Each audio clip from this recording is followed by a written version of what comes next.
उधर। अबे 2-4 को बेहोश होगी सब।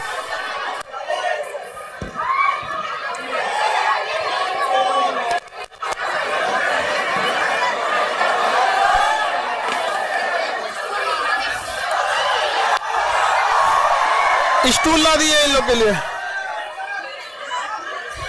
बाकी तुम लोग खड़े क्यों? बैठो जल्दी। स्टूल गोदाम में से स्टूल कहाँ है? सारा स्टूल।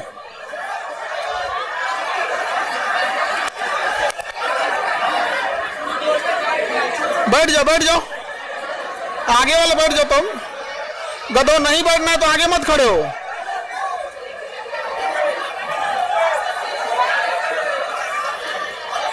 ये बीच वाले बच्चे जल्दी बैठो। बीच वाले बच्चे जल्दी बैठ। तुम लोग का इधर आ जाओ। पहलवान इधर जाओ।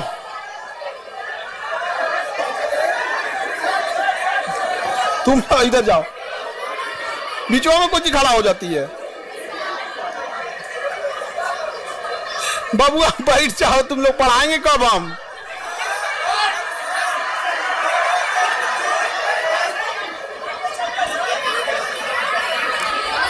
जो इधर गधा बैठना। बाबू तुम लोग साइड दीवार से सट के खड़े हो जाओ। बीच में खड़े होगे तो डिस्टरबेंस होगा। जल्दी बैठ जाओ। हॉल नंबर 16 में जितने बच्चे हैं जल्दी जल्दी बैठ जाओ बाबू।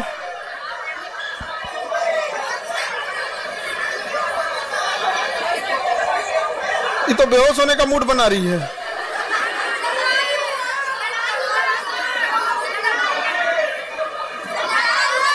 लड़ाई की है।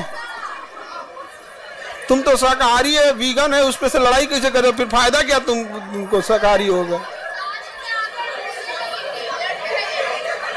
तो हमसे बोलोगी ना,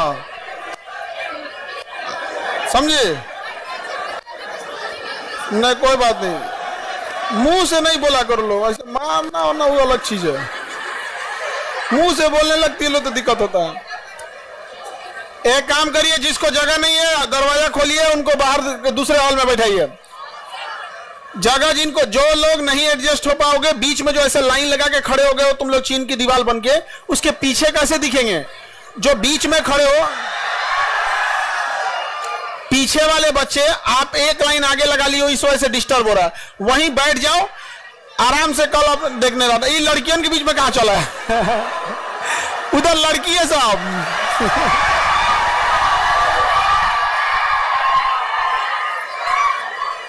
बैठ जाओ बॉय लोग। इधर जो लड़की बैठेगी सबका पैर सामने है ना। कोई जल्दी बैठो, एक ही साइड बैठो ना, उधर बॉयज बैठा देंगे।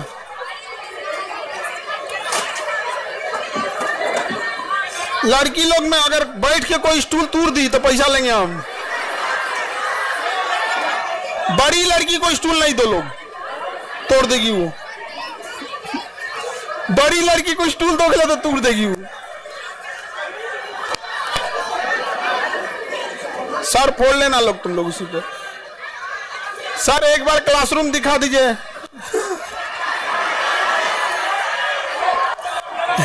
रुको क्लासरूम दिखा देते हैं एक बार। एक क्लासरूम ऐसे कैसे दिखाएंगे, एक वीडियो बना के तुम लोग को भेज देते हैं।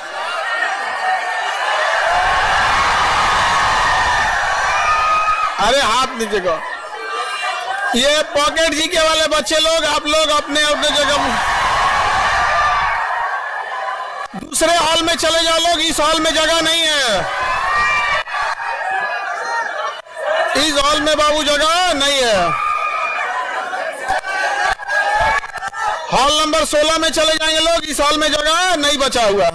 जल्दी जल्दी बैठ जाइए आप लोग। जब जॉब हो जाएगा तो आप लोग को ये दिखा देंगे, ठीक है? आप लोग इसमें ढूंढ लीजिएगा।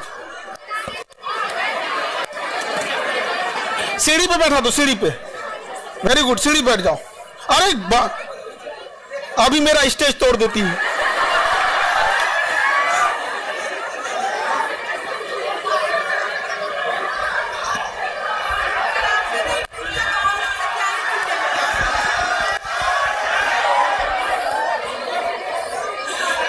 ये तुम इधर जो लड़का बैठ रहा है सब,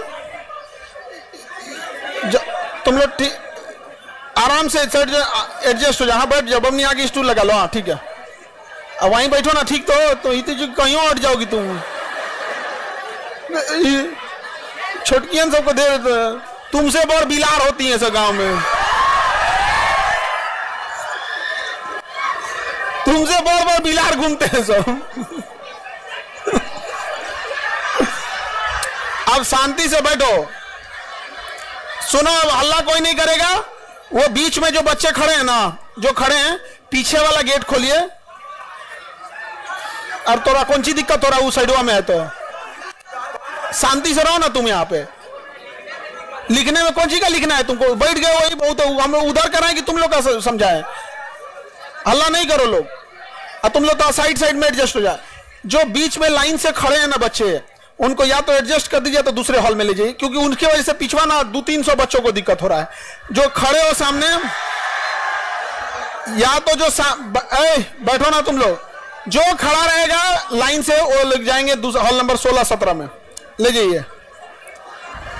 हाँ अभी सब एडजस्ट हो जाएगा तो गेट खुलवा देता हूं।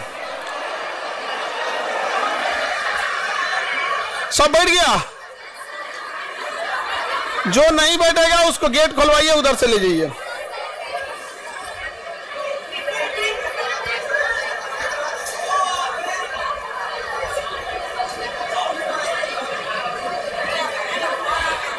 ऑनलाइन वाले लोग सर साउंड क्लोज है सर। देखो वो तुम्हारा साउंड क्लोज है, उसे अनम्यूट करो। एप्लीकेशन में साउंड अपना अनम्यूट करो, ठीक है?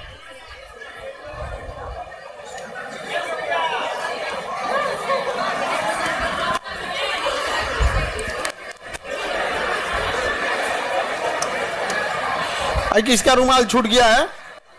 इन लेके जाना जी, नहीं तो झगड़ा करने लगी इनसे। मेरा रुमाल, लकी रुमाल छूट गया, लकी रुमाल छूट गया। इनसे का रुमाल वो लकी रहता है।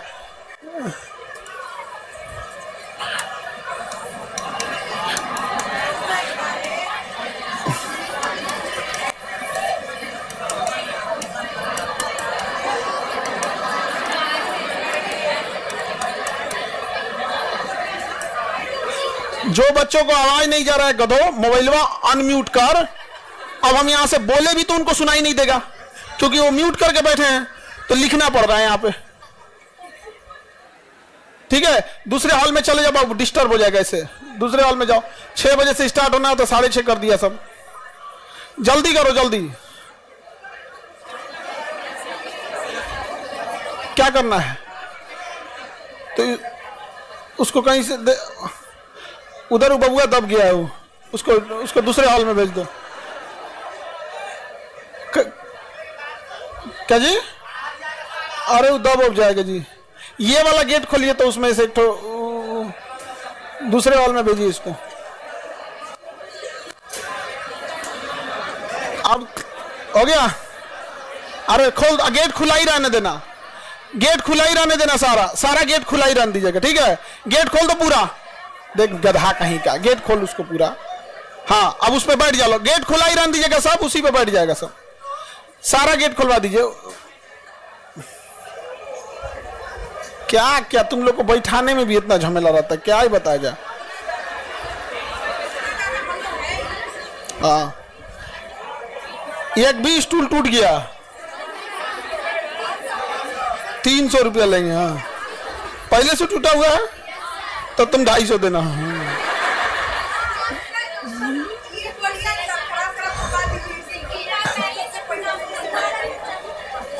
उस सब पहले कोई स्टूल बॉयज को दिया नहीं जाता है, स्टूल गर्ल्स को दिया जाता है। और टूटा है तो कौन तोड़ी है? बड़ी लड़की। ये सब भी बड़ी बड़ी लड़की को स्टूल दे देता है सब। और जैसे छोटी बेटी है चुपचाप हिला रही, कोई दिक्कत नहीं है, कभी स्टूले नहीं तोड़ेगी वो, कोई दिक्कत। चलो देखते हैं। ऑनलाइन वाले लोग अनम्यूट कर लिया। अब हम लोग स्टार्ट करें। बाबू जिनको जगह नहीं मिला था जल्दी से जाओ, दूसरे हॉल में बैठो, जल्दी जाओ। कितने लोगों के पास? अरे जल्दी कराओ ना इन लोग को, कितना आराम से।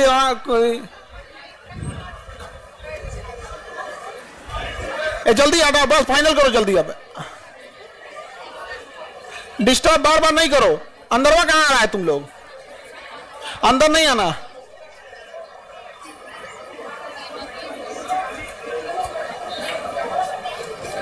चप्पल घसीट के मत चल बकलोल। चल लग रहा है कि जैसे जिंदगी में कोनो उद्देश्य नहीं आया। कब हमारा नंबर आएगा, कब हमको यमराज ले जाएंगे, भूल गए क्या? जब आप चल रहे हैं कॉन्फिडेंस रहना चाहिए ना कि भाई आप विद्यार्थी हैं, जा रहे हैं तो रहना चाहिए हाँ हमें रूम पे पहुंचना है, जल्दी क्लास जल्दी पहुंचना है, पढ़ाई करना है। बिना उद्देश्य का डगर रहा है। जब भी मन तब चलाना है। चलें स्टार्ट करें। देखिए फुल स्क्रीन नहीं हो रहा है, साउंड नहीं आ रहा है, सब झमेला तुम लोग को लिए। यहाँ पे एप्लीकेशन में एक जेन्युइन समस्या, एप्लीकेशन 15 मिलियन के लिए बनाया गया था और 15 मिलियन लोड हो चुका है। इस पर 15 मिलियन लोड होने की वजह से एप्लीकेशन अब अपने अंतिम दौर पे चल रहा है। किसी दिन ये जाएगा तो ब्लास्ट करेगा। 15 मिलियन, 1.5 करोड़। 15 मिलियन मतलब 1.5 करोड़। तो हम लोग 1.5 करोड़ तक पहुंच चुके हैं। और खुशी इस बात की नहीं कि हम लोग 1.5 करोड़ पहुंच चुके हैं, हम 1.5 करोड़ ऐसे परिवार में पहुंचे हैं जिसे व्यापारी सब कहते थे कि ये ज्यादा फीस नहीं देते हैं, उन्हें छोड़ देते थे। वो तो 1.5 करोड़ से ज्यादा कोई पैसे वाला कंपनी होगा, उसको 5 करोड़ उसके पास होंगे बच्चे। लेकिन हम लोग 1.5 करोड़ वहां रोशनी किए हैं जहां आज भी अंधेरा है। तो आप लोग भी अच्छे से मेहनत करते रहिए और सक्सेस होके जाइए। अब हम लोग स्टार्ट कर दे, कोई डिस्टरबेंस नहीं करना। सबके पास पॉकेट जी की किताब है? वैसे लोग हाथ उठाए जिनके पास नहीं है तो हाथ नीचे कर दीजिए, हाथ नीचे कीजिए। अगर आप घर पे रखे हैं या नहीं लाए हैं तो बेवकूफी कर रहे हैं। हम यहां पर आपको अक्षरशः वो पॉकेट जी के ही पढ़ाएंगे। समझ में आ गया कि नहीं आ गया? कोई अलग से नहीं बताएंगे। देखिए पटना का एक खराबी बता देते हैं, स्पेशली जीएस चीजों में। जो चीजें पढ़ाई जाती है पुलिस के एग्जाम में वही चिपका दो, रेलवे एग्जाम में वही चिपका दो, टीचर के एग्जाम में वही चिपका दो, बीपीएससी में वही चिपका दो, दरोगा में। ये सबसे घटिया चीज होती है यहाँ पे, इसलिए अलग नहीं हो पाता। यहाँ पर हम लोग अक्षरशः क्या पढ़ने वाले हैं? पॉकेट जी का। इसलिए आपको फाउंडेशन में ना आप कॉपी किताब कुछ भी नहीं लेते तो हम कुछ नहीं बोलते थे, लेकिन यहाँ आपको पॉकेट जी के लेकर आना है। और ये जो फुल स्क्रीन कर रहे हो, हाफ स्क्रीन पे पढ़ो, नहीं हो रहा है तो ठीक है। मुंबई में आपका पॉकेट जी के नहीं मिल रहा है सर, तो बांद्रा में तो मिल, भाई ऐसा नहीं होगा। अब बांद्रा कुर्ला या 2 जगह से अब लेके गए हैं लोग, यहाँ से वहां के डीलर। मिल जाएगा बाबू, देखियो यहाँ पे थोड़ा सा ढूंढना। हाँ ऑनलाइन मंगा लो। तुमको अगर जाओगे फिर मान के चलो, अगर तुम उधर होगे साउथ मुंबई में, इधर आओगे तो तुमको 200 किराया लग जाएगा, 150 की किताब रहेगी। बहुत महंगा शहर है जी मुंबई, बहुत। आगे बढ़ते हैं। तब हम लोग पॉकेट जी के सबके पास रहना चाहिए। हम लोग डेली पहले समझ जाओ यहाँ पे नियम कानून, बाकी जितने हॉल के बच्चे हैं ध्यान से समझते रहना। हम लोग एक दिन में 2 सब्जेक्ट लेके चलेंगे। स्टार्ट करेंगे बायोलॉजी और पॉलिटी से। जब बायोलॉजी और पॉलिटी खत्म हो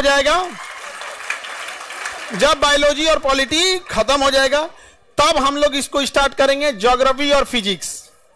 समझ में गया? तो एक साइंस का रहेगा, एक आर्ट्स का रहेगा। समझ में आ गया कि नहीं आ गया?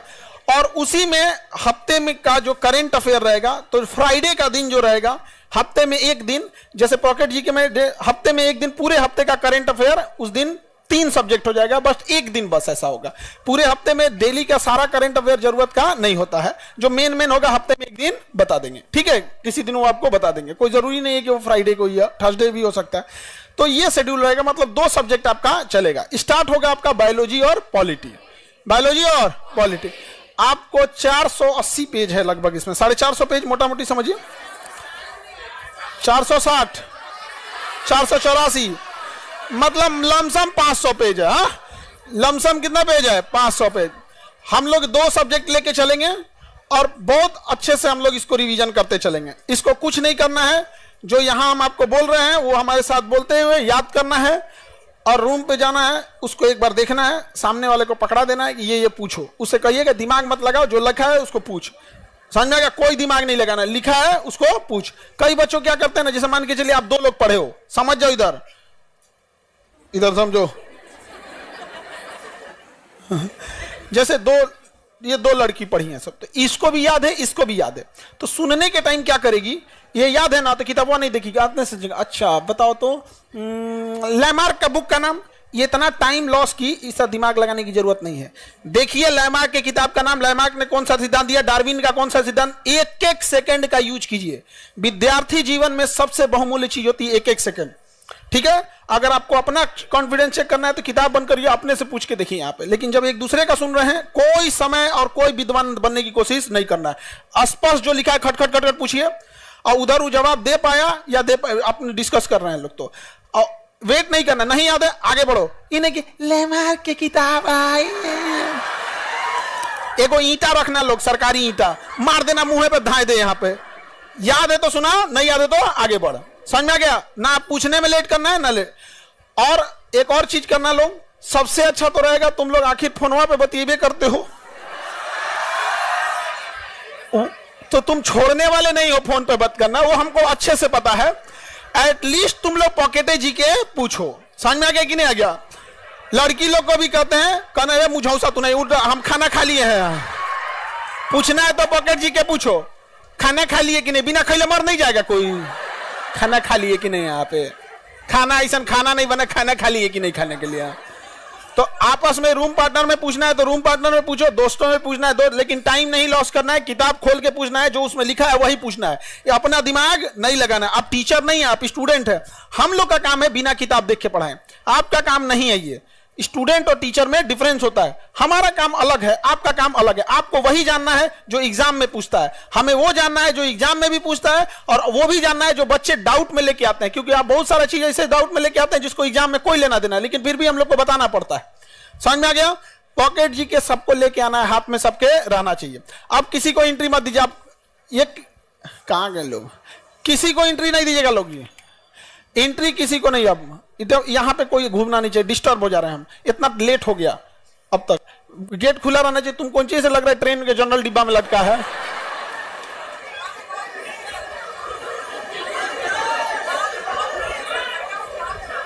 हाँ बहुत भीड़ है वहां पे, लड़का सबको जितना तकलीफ में वो पड़ता है सब ना, इसीलिए ना मानते हैं उन सबको।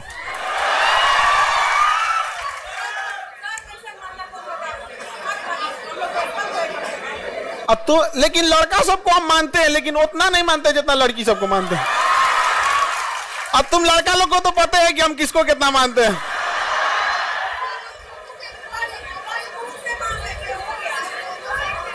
मुंह से मानते हैं लड़का सबको जी।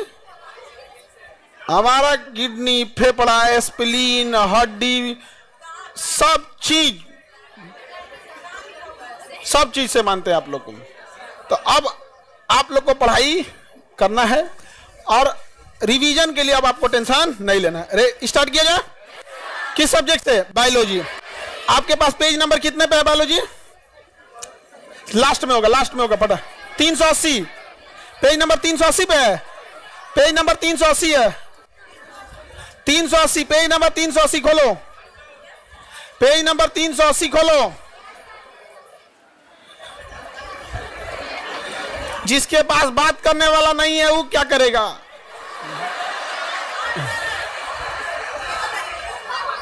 रूम पार्टनर से बतियाओ, दोस्तों से बतियाओ, नहीं मिल रहा तो घर में बाबा दादा को देखो पढ़ाओ।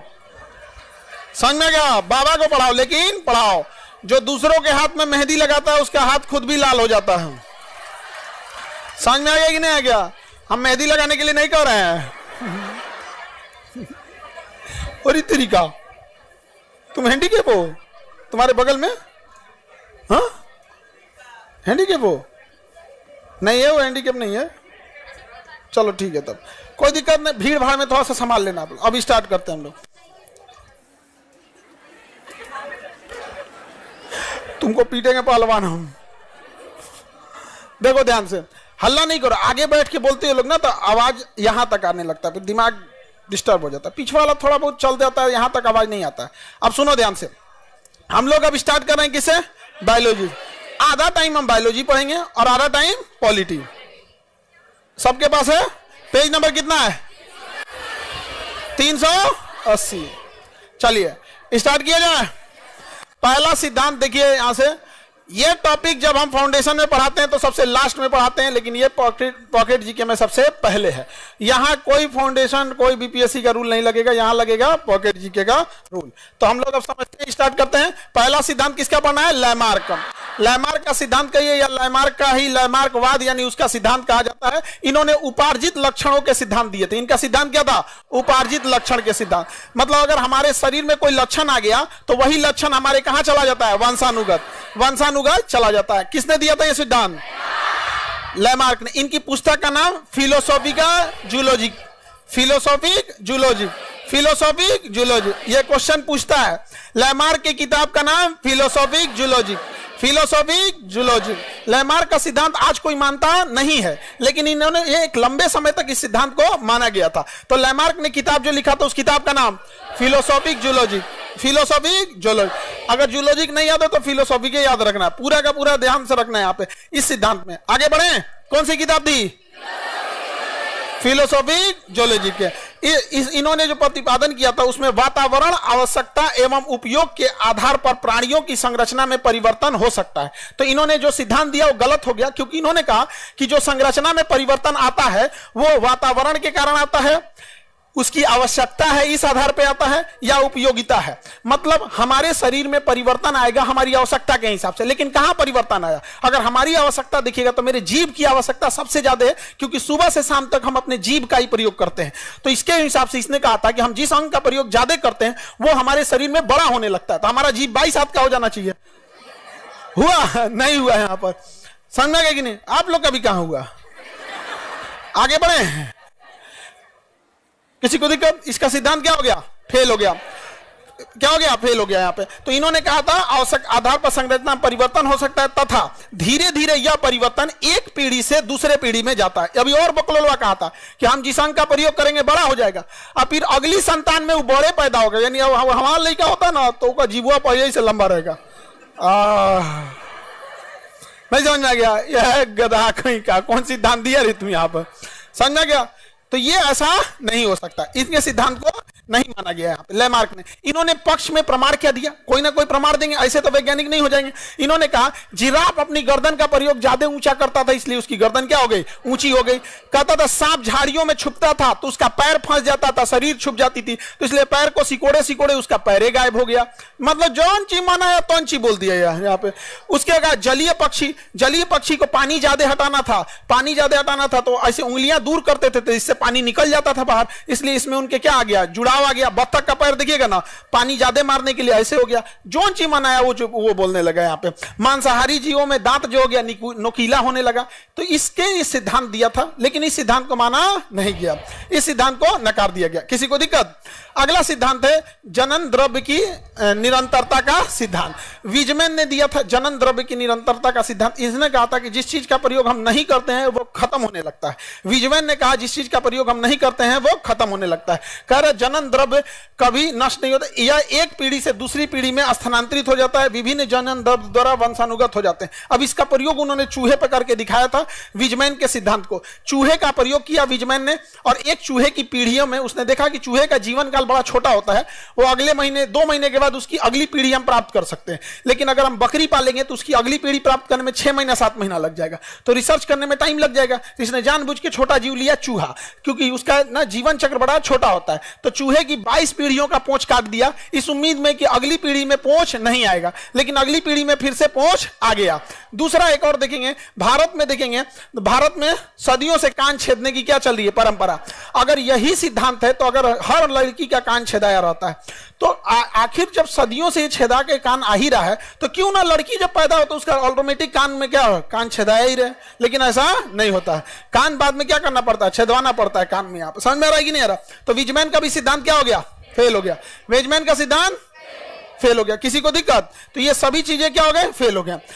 सभी उपार्जित लक्षण या वातावरणीय विभिन्न वंशानुगत नहीं होते हैं। मतलब जो हमारे शरीर में लक्षण है वो जरूरी नहीं कि हमारा वंशानुगत हो या वातावरण के हिसाब से हो। यह परिवर्तन अचानक होता है, जिसको सिद्धांत को दिया था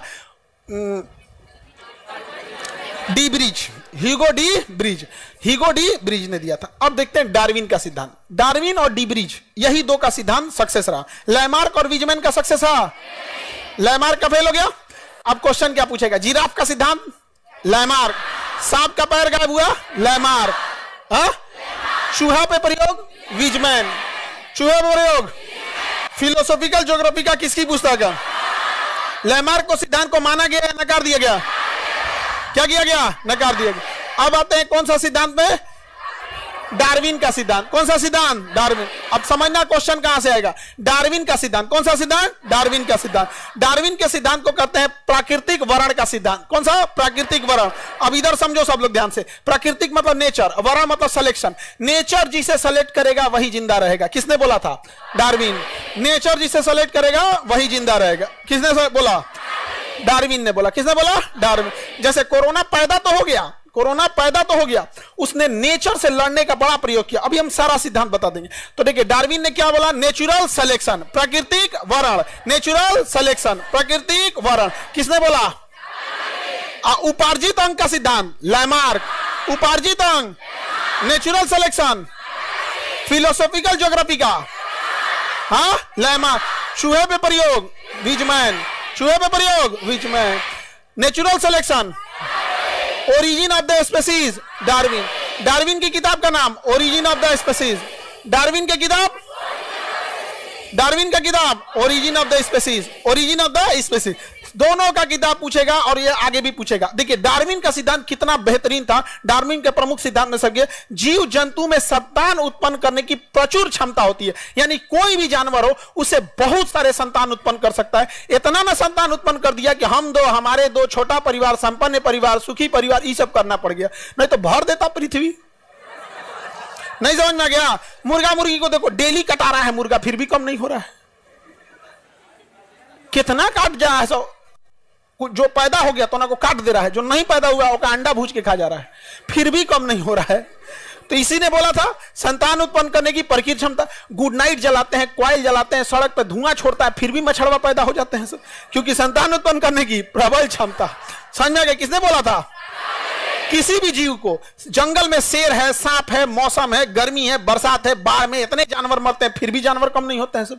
समुद्र में शार्क मछली है, वेल मछली है, घोटती मुंह खोल के एक बार पूरा खा जाती है, फिर भी वहां कम होने वाले नहीं है। तो प्राकृतिक जन्म का सिद्धांत, प्रचुर क्षमता होती है जन्म की, प्रचुर क्षमता। दूसरा क्या बोला था? जीवन संघर्ष अंतर जातीय। जीवन के लिए क्या होता है? संघर्ष होता है। पैदा तो हो गए, अब जीवन के लिए संघर्ष होगा। जीवन के लिए संघर्ष कैसा होगा? अंतर जातीय, अपने लोगों से खतरा। कुत्ता का बच्चा पैदा होगा, बड़का कुत्ता मार देगा। शेर पैदा होगा, दूसरा का शेर मार देगा। बिल्ली का बच्चा पैदा हुआ, नहीं देखी तो दूसरा मार देगा। मुर्गी का बच्चा पैदा हुआ, नहीं देखे तो कौआ के मार देगा। यहाँ और उसका अंतर जाति, मतलब सेम जाति में मार सकता है, दूसरा भी मार सकता है। जैसे कुत्ता को काट लिया, अंतर जातीय संघर्ष। कुत्ता को आके कोई दूसरा जानवर आके मार दिया, अंतर जातीय। जैसे बकरी के बच्चा को कुत्ता काट लिया, अंतर जातीय। अंतर जातीय, एक कुत्ता के बच्चा को दूसरा कुत्ता के बच्चा का, यानी ये दोनों संघर्ष किसके लिए? जीवन। अगर मान के चलिए कुत्ता के बच्चा को, कुत्ता का मान के चले बकरी है या कुत्ता का बच्चा है, उसको दूसरा कुत्ता का बच्चा कुत्ता नहीं काटा तो अंतर जातीय लड़ाई से बच गया, जातीय लड़ाई से बच गया। शेर और नहीं खाया तो अंतर जाति से बच गया। इससे बच जाएगा ना तो ठंडा मार देगा उसको। वातावरण ही है सिद्धांत, वातावरण से नहीं लड़ पाएगा, या तो ठंडा मार देगा या तो कुछ मार देगा। यहाँ पे समझ में आ गया कि नहीं? क्या ठंडा मार देगा? नहीं तो गाड़ी उड़ी से कचरा जाएगा। देखिएगा ज्यादातर कुत्ता मरते हैं कचरा उचरा के। तो जनन उत्पन्न करने की क्षमता है, लेकिन जीवन के लिए क्या है? संघर्ष है। किसने बोला? किसने बोला? डार्विन ने बोला। उसके बाद क्या कहे? विभिन्नताएं क्या होंगी? विभिन्न। इतना पैदा होंगे सब, इतना पैदा होंगे सब कि एक जाति से दूसरी जाति भिन्न हो जाएगी। एगो देसिया कुत्ता अलग, सीबीएसई वाला अलग, गोर कुत्ता अलग, एगो डाबरमैन होता है एकदम पातर कूदते रहता है ऐसे यहाँ पे अलग, एगो एकदम कोढ़िया होते हैं सब। समझ में? लेब्राडोर खा के इतना मोटा आ जाएंगे सब सुअर ऐसा। समझ में आ गया कि नहीं? अब कुछ कुछ कुत्ता होते हैं सब दुबरा, एकदम कितनों खाएंगे सब दुबराइले रहेंगे। यानी जन्म होगा तो उसमें क्या हो जाएगी? विभिन्नताएं आ जाएंगी। क्या आ जाएंगी? विभिन्नताएं आ जाएंगी। किसने बोला? जन्म के बाद विभिन्नता आएगी कि नहीं आएगी? भिन्नता आएगी। अब हो गया योग्यतम का आहरण। योग्यतम का आहरण, वर्ण मतलब क्या होता है? सिलेक्शन। योग्यतम मतलब होता है बेस्ट, जो सबसे अच्छा होगा वही जिंदा रह पाएगा। ये लैमार्क का सबसे अच्छा सिद्धांत था। डार्विन का सर्वाइवल मतलब जिंदा रह सकता है, survival of the fittest, survival of the fittest. जो सबसे मजबूत सबसे अच्छा रहेगा वही जिंदा रह पाएगा, बाकी सब मर जाएंगे, क्योंकि संघर्ष इतना बड़ा है। कोरोना को देखो, पैदा तो हो गया क्योंकि जनन की प्रचुर क्षमता थी, इतना पैदा हुआ कि चाइना से घूमते घूमते पूरी दुनिया पहुंच गया 1 साल के अंदर। लेकिन जीवन का संघर्ष किसका चालू हुआ? कोरोना का। कोरोना में ही देखोगे जातीय संघर्ष था। एक कोरोना का एक स्ट्रेन मजबूत, दूसरा स्ट्रेन कमजोर, एक स्ट्रेन मजबूत एक कमजोर। अंतरजातीय संबंध था, एक वायरस दूसरे वायरस को मार दे रहा था, वैक्सीन लेके हम लोग मार दे रहे थे। वातावरण का सिद्धांत, ज्यादा गर्मी पड़ रहा था तो कम हो रहा था, ठंडी में बढ़ जा रहा था। स्टार्टिंग कहां से हो रहा था? ठंडी से। लेकिन इन सब के बाद कोरोना कैसे जिंदा रह पाएगा? अगर नेचर उसे सेलेक्ट कर दी तो सर्वाइवल ऑफ द फिटेस्ट, योग्यतम नहीं, योग्य नहीं, योग्यतम, योग्य नहीं, योग्यतम, सर्वाइवल ऑफ द फिटेस्ट। जो सबसे फिट होगा वही सर्वाइव कर पाएगा, जो सबसे फिट होगा वही सर्वाइव कर पाएगा। तो कोरोना में कम से कम हजारों कैटेगरी के कोरोना थे सब, लेकिन सब मर गए सब। इंडिया में आया 2021 में, जो इंडिया में आया 2021 में डेल्टा वेरिएंट, वो कहा कि I am the survival of the fittest. इतना जान लिया, इतना जान लिया जिसका कोई हद नहीं। लेकिन वो भी वातावरण पे ढल नहीं पाया, वातावरण में ढल नहीं पाया। अभी भी वातावरण में कोरोना होगा, अभी भी वातावरण में क्या है? कोरोना है, लेकिन वो बेस्ट नहीं है, वो योग्यतम नहीं है, इसलिए हमारा नुकसान नहीं पहुंचा रहा। ये गलतफहमी है कि कोरोना खत्म हो गया होगा ना, अब हम लोग को नुकसान नहीं पहुंचा पा रहा होगा। है कोरोना यहां पर, लेकिन नुकसान नहीं पता है। समझा क्या कि नहीं? जैसे भूत प्रेत के दुनिया से चले गए हैं, अभी भी हैं, क्लास में भी हैं आगे बढ़े तो समझो ध्यान से। तो सर्वाइवल ऑफ द फिटेस्ट सिद्धांत किसने दिया? जो सबसे फिट होगा वही होगा। ये एग्जाम पे भी नियम लगता है। यहां प्रचुर संतानोत्पत्ति तो नहीं कहेंगे यहाँ पे, यहाँ ये कहेंगे विद्यार्थियों की प्रचुर क्षमता हमेशा आती रहती है। उसके बाद विद्यार्थियों में संघर्ष चालू होता है।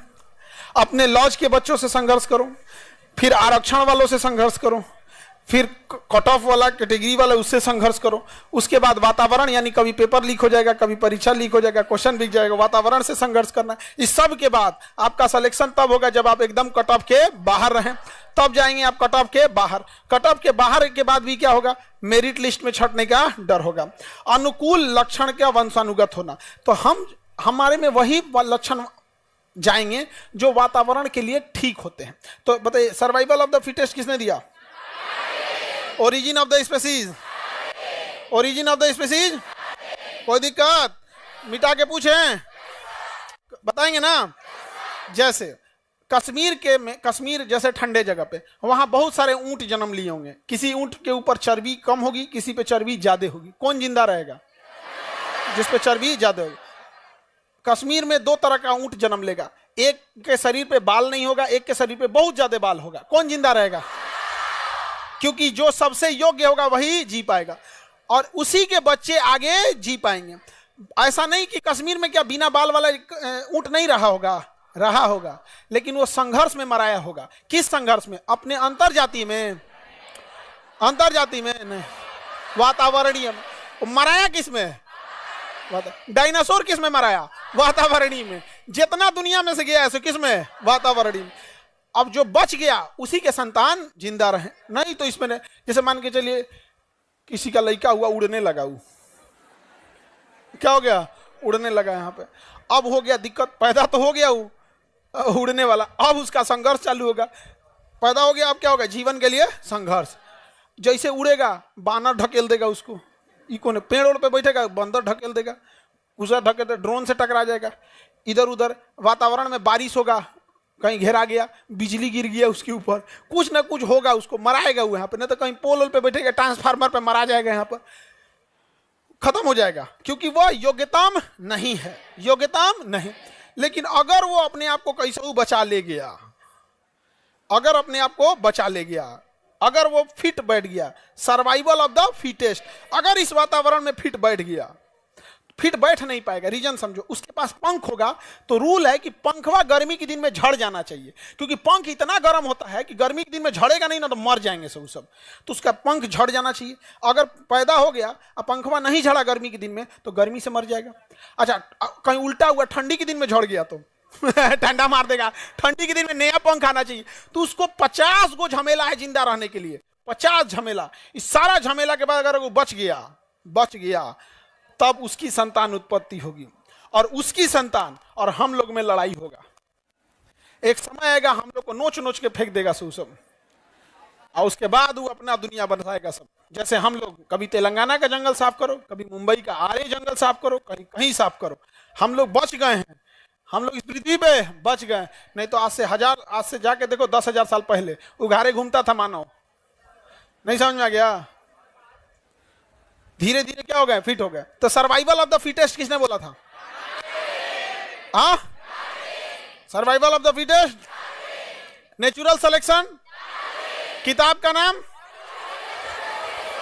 Origin of the species, Darwin का सिद्धांत याद रहेगा। आगे बढ़ जाए तो वंशानुगत कौन सी चीजें जाएगी? जो वातावरण के लिए ठीक है वही कहां जाएगी? वंशानुगत। बाकी वंशानुगत नहीं जाएगा। जैसे कोई छांगूर हो गया, कोई क्या हो गया? छांगूर हो गया, उसकी 6 उंगली निकल गई, तो वातावरण में क्या हेल्प कर रहा है? कुछ नहीं। तो क्या उसके बेटा में भी 6 उंगली जाएगा?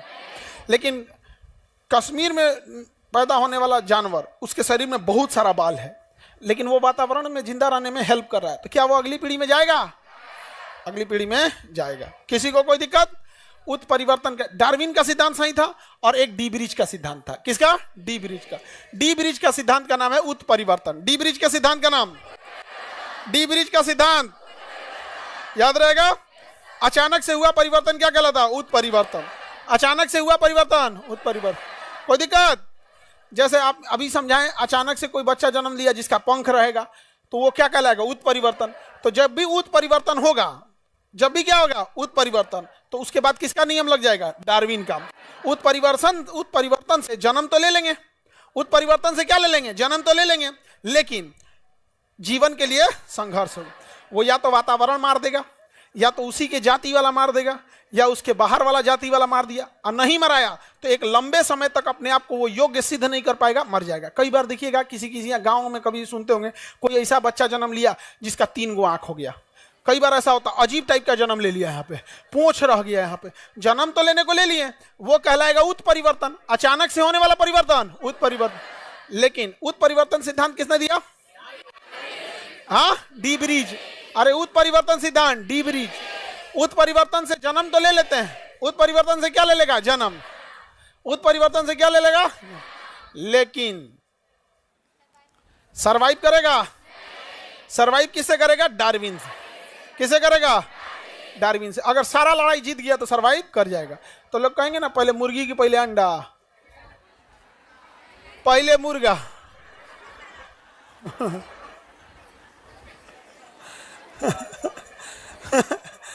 पहले मुर्गी की पहले अंडा, पहले मुर्गा। उत्परिवर्तन क्या होता है? उत्परिवर्तन। अचानक से किसी जीव से चेंजिंग आया होगा, अचानक से कोई जीव से कोई चीज क्या होगी? चेंजिंग। और वो चेंजिंग धीरे धीरे डार्विन के नियम पे फिट बैठ गई होगी, अपने आप को बचा ली होगी, और वही बचाते बचाते बचाते बचाते एक नए जीव का रूप ले लिया। समझ में आ गया कि नहीं आ गया? नया जीव क्या कर लेता है? रूप ले लेता है। यहाँ पर जैसे देहात में एक मछली होती है मांगुर मछली, उस पर बैन लगाया गया है मांगुर मछली पे। मांगुर मछली दूसरे मछली को खा जाती है, और सड़ा गला कुछ भी दीजिएगा सब खा जाएगी मांगुर मछली।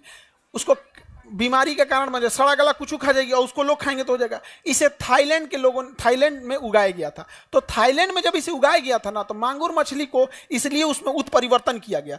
अचानक उसके जीन में परिवर्तन किया गया। जब परिवर्तन किया गया तो मर गई, कुछ ही दिन बाद मर गई। लेकिन वो 15 दिन में बहुत ज्यादा उसका शरीर बढ़ गया था। तो थाईलैंड के वैज्ञानिकों ने देखा ना कि इसको कैसे भी करके उत्परिवर्तन लाया डी ब्रिज के सिद्धांत से, लेकिन जिंदा रखना है डार्विन के सिद्धांत। तो पहला संघर्ष इसने जन्म ले लिया वातावरण से, तो उसे टब में पाला, सब बैक्टीरिया वायरस से बचाया, सब वैक्सीनेशन दिया, सब वातावरण को एकदम टेम्परेचर का अनुकूल रखा, सब धीरे धीरे धीरे धीरे करके उसी के हिसाब से उसे भोजन दिया, सब और भोजन दे दे के उसको जिंदा रख लिया, सब। और 1-2 साल जब जिंदा रह गया ना, अब उससे जो प्रजनन हुआ, अब वो वातावरण से क्या करने लगा? एडॉप्ट करने लगा। इससे थाईलैंड के लोगों को फायदा क्या हुआ? वो तालाब खोदते थे और उसमें मछली डालते थे, और मछली को खुदे चारा देते थे खाने के लिए, अपना चारा देते। और वो मछली जो अन्य मछलियां 6 महीने में बड़ी होती थी, वो 2 महीने में बड़ हो जाती थी। तो उन लोगों को खाने के लिए सहूलियत हो हो जाता था। अब वही मछलियाँ का ब्रीड को इंडिया लेके चला है, और इंडिया का आदमी जानवर को केवल अपने लाभ के लिए उपयोग करता है। वो किस स्थिति में जी रहा है उसको कोई मतलब नहीं है। गाय बीमार है, गर्मी लग रहा है, ठंडा मार दिया, उसको कैल्शियम चाहिए कि नहीं चाहिए, कोई मतलब नहीं। दूध ला रही है गाय, काम खत्म। अब बच जाए, दूध देना बंद करेगी, कसाई को बेच देगा।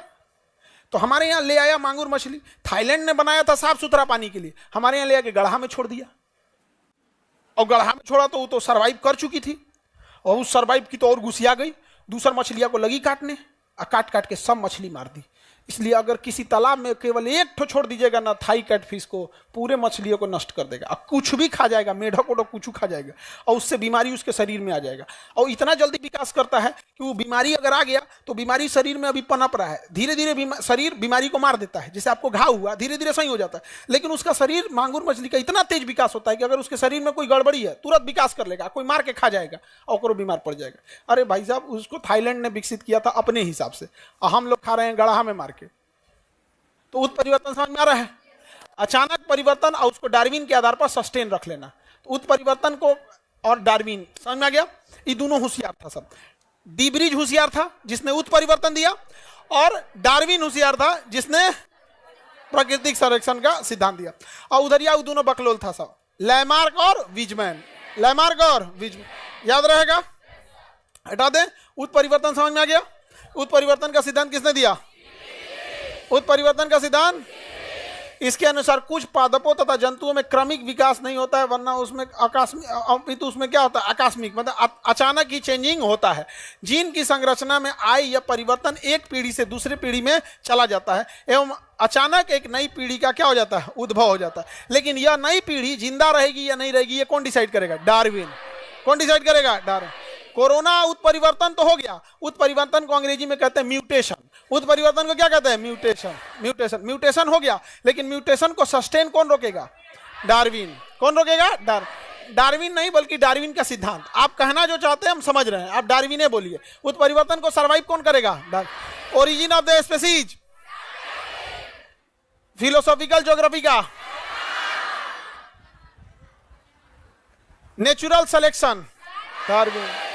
सर्वाइवल ऑफ द फीटेस्ट, जीवन के लिए संघर्ष, जिराफ की गर्दन, लैमार्क। चूहा की पहुंच, विजमैन। चूहे की पहुंच, म्यूटेशन यानी उत्परिवर्तन, डी ब्रिज। म्यूटेशन धीरे धीरे या अचानक, लेकिन उसे सस्टेन करना इजी है या मुश्किल है? बहुत मुश्किल है, बहुत ज्यादा मुश्किल है। सर्वाइव नहीं कर पाएगा यहाँ पे। जैसे एक बहुत अच्छे ब्रीड का कुत्ता होता है, हस्की नाम होता है, रसिया में होता है। यहाँ ले आके पालोगे तो सर्वाइवल ऑफ द फिटेस्ट, क्योंकि उसका शरीर में इतना मोटा चर्बी होता है, बाल होता है, और गर्मी के दिन में यहाँ पागल हो जाएगा एकदम। समझ में? पागल हो जाएगा। तो अपने यहाँ का कुतवन सबको देखो ना, चमड़वा पातर, और बाल के नाम पे खौरा जाएगा, समझ के अधो दिन भर खजुआट रहेगा, 5 कदम चलेगा सब मुड़ के खजुआते रहेगा। दूर सोचा तू नहीं समझ में आ गया? वो चमड़वा एकदम क्या रहेगा? पातर रहता है, क्योंकि हमारे वातावरण के हिसाब से है। और उस पे से बेचारे पे मक्खी लगल रहेगी, सब बेचारा परेशान रहेगा। इन्ने उन्हें जाएगा तो कोई ढेला चला देगा, कुछ चला, परेशान रहता है सब एकदम। यार क्या जिंदगी है, कोई मार के चल जाता है हमको। काश हम भी पागल हो जाते, पूरी दुनिया डरती। कुत्ता का इज्जत तभी होता है या तो पशुआ है या तो पागल है। पागल है तो सब लोग डरा जाते हैं, ओ बाप भी पागला है। आगे बढ़े। उत्परिवर्तन समझ में आ गया? उत्परिवर्तन हम कर सकते हैं कि नहीं कर सकते हैं? पादपों में इसी को कर दिया जाता है उत्परिवर्तन, म्यूटेशन या क्लोनिंग कर सकते हैं, उसी में से चेंज किया जा सकता है। समझ में आ गया कि नहीं आ गया? उत्परिवर्तन करके फिर उसको डार्विन के आधार पर उसको सर्वाइव करके दिया जा सकता है। समझ में आ रहा है कि नहीं आ रहा? उत्परिवर्तन का सिद्धांत समझ में आ गया कि नहीं आ गया? इसे होता भी है ऐसे उत्परिवर्तन। सपोज कीजिए कि कोई ऐसा पौधा है, जैसे गन्ना है, गन्ना देख रहे हैं, उसमें अचानक चेंजिंग कीजिए कि मोटा हो जाए, लेकिन मोटा गन्ना सर्वाइव नहीं कर पाएगा। चेंजिंग तो ला दिए, अब सर्वाइव करने के लिए उसे लेबोरेटरी में रख के उसके 1-2 पीढ़ियों को सर्वाइव करके उसी हिसाब से विटामिन मिनरल देना पड़ेगा, और उसके बाद अगर सर्वाइव कर दिया तो गन्ना कितना मोटा होगा? बांस बराबर। सर्वाइव नहीं कर पाएगा, लेकिन हम लोग सर्वाइव नहीं कर हो गया तो किसान कितना सुखी हो जाएगा। समझ में आ गया?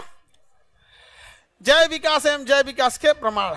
जय विकास में धीमी गति से होता है जय विकास, ये तो सब समझते हैं। विकास तो होता है धीमे, लेकिन उत्परिवर्तन तेज। जय विकास धीरे, लेकिन उत्परिवर्तन तेज। जय विकास के सिद्धांत एवं उसके प्रमाण की उपलब्धता के कारण सभी वैज्ञानिक इसके सहमत है कि जीवों का विकास कालांतर में हुआ है तथा सतत प्रक्रिया, मतलब एक लंबी प्रक्रिया चलती जा रही है जो आज भी क्रमिक रूप से चालू है। हम धीरे धीरे आज भी हम लोग का कान ये धीरे धीरे छोटा होते जा रहा है, छोटा होते जा रहा है। तुम गौतम बुद्ध का कान देखना बड़ा हो जाए, भाई हम लोग का कान क्या होता जा रहा है, छोटा हो जा रहा है। हम लोग की हाइट घटते जा रही है। अभी हम लोग की हाइट इतनी नहीं थी, नॉर्मल हाइट का आदमी ऐसा नहीं था। पहले हम लोग का जो वातावरण था, इसमें वातावरण में आज से लगभग 3 से 4 हजार साल पहले 6 फीट की हाइट कॉमन होती थी। आज 6 फीट की हाइट नहीं हो गई है। लड़की सबका तो और समस्या होते जा रहा है, नहीं समझे? हाँ बेचारी सब तो और पता नहीं क्या होते जा रहा है एकदम। 3.5 फीट। आगे बढ़े। अब देखो यहां हमको समझना है, कई ये क्वेश्चन भी आते हैं, इसको याद रखना, आप लोग को सीक्वेंस याद रखना है। 2 जीव में आपस में लक्षण होते हैं। कई बार देखिएगा मेल फीमेल के लक्षण को ट्रांसजेंडर हम लोग बोलते हैं। उसमें पुरुष एवं मादा दोनों के लक्षण होते हैं, उसे क्या कहेंगे? ट्रांसजेंडर। पहले हम लोग ट्रांसजेंडर को समाज में बुराई के तौर पे देखते थे। अभी ट्रांसजेंडर के लिए समाज ने आरक्षण किया, जो जरूरी भी है, क्योंकि उसमें उस व्यक्ति की कोई गलती नहीं है।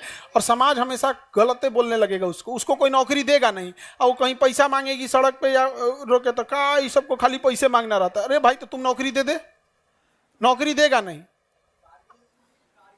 का। वो सब बहुत समाज के लिए भलाई करते हैं। कम से कम हम लोग वो अपने सोसाइटी में शांति से रहते हैं। युद्ध जब हुआ था ना पाकिस्तान से, कारगिल, वो लोग चंदा दिए थे लोग, सोचिए। तो हम लोगों ने अगर कहेंगे मेल और फीमेल का जो बीच की कड़ी रहेगा तो ट्रांसजेंडर, क्या चीज कहेंगे? ट्रांसजेंडर।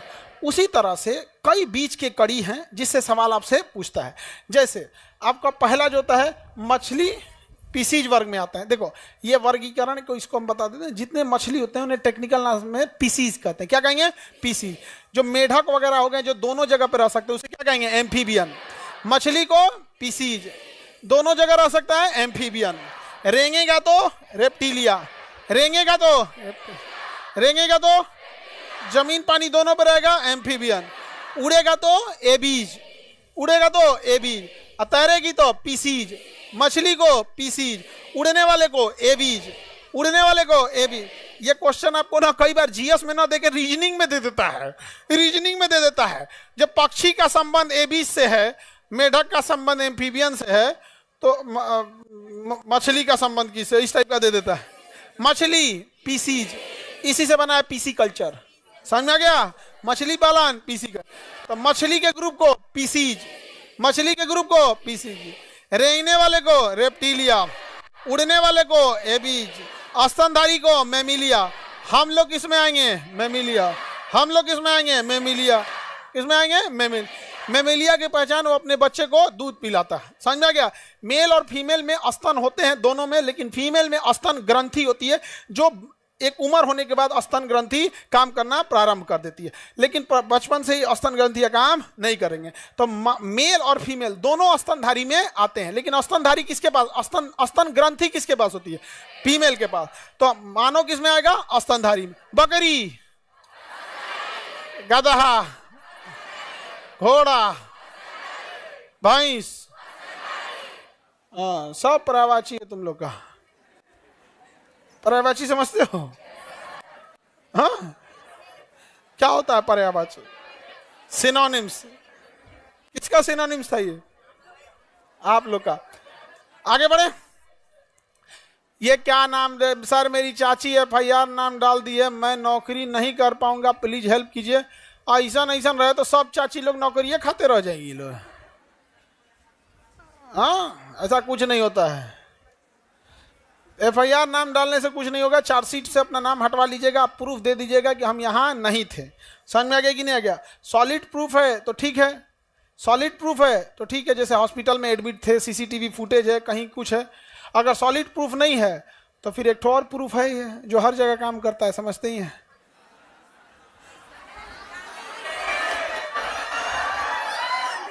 एक तो ऐसा प्रूफ है जो हर जगह काम करता है। उस प्रूफ को केवल बहुत सारा प्रूफ होता है, फर्जी नहीं होना चाहिए। ऐसा कि लिख देते हैं फर्जी ना, उससे क्या मतलब होता है? आगे बढ़े। पांचों नाम याद रहेगा। हम लोग किसमें आएंगे? मेमिलिया। देखो हिंदी नहीं देगा, स्तनधारी देगा नहीं, अंग्रेजी लिख देगा मेमिलिया, ऐसा ही लिख देगा मेमिलिया। एविज में पक्षी, रेप्टिलिया में सांप वगैरह, छिपकली रेप्टिलिया में, रेप्टिलिया दोनों जगह रह जाएगा।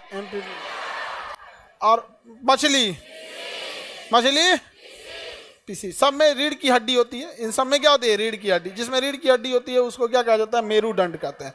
देखो समजात जीव, असमजात जीव। समजात असमजात से पहले समझने से पहले यहाँ कहा गया, कड़ी नहीं दिया है, एक सेकेंड, जीव जंतुओं के बीच की कड़ी, ये रहा कड़ी, पादप एवं जंतु की कड़ी। पहले इसको याद करा देते हैं, फिर इसको याद कराएंगे। देखिए कुछ योजक कड़ियों के उदाहरण, कड़ी के उदाहरण समझिए। जैसे मेल फीमेल का उदाहरण आप समझ में आ गया। मेल फीमेल का उदाहरण ट्रांसजेंडर, बीच की कड़ी क्या हो जाएगी? ट्रांसजेंडर। अभी पहले इसको समझा देते हैं। उसी तरह सजीव और निर्जीव के बीच की कड़ी वायरस, सजीव और निर्जीव की कड़ी वायरस एक निर्जीव की तरह होता है। जैसे पाउडर, कैसे हम लोग शरीर पे पाउडर मार लिए, पाउडर वह जिंदा होगा, वायरस वह जिंदा हो जाता है, वो पाउडर ऐसा रहता है, वायरस वह पाउडर ऐसा रहता है। हाथ पर रखेंगे ना जिंदा हो जाएगा। आ गया मेरा मालिक आ गया, चलिए मालिक को सुता देते हैं अब। या सीधाने अगरबत्ती जलेगा।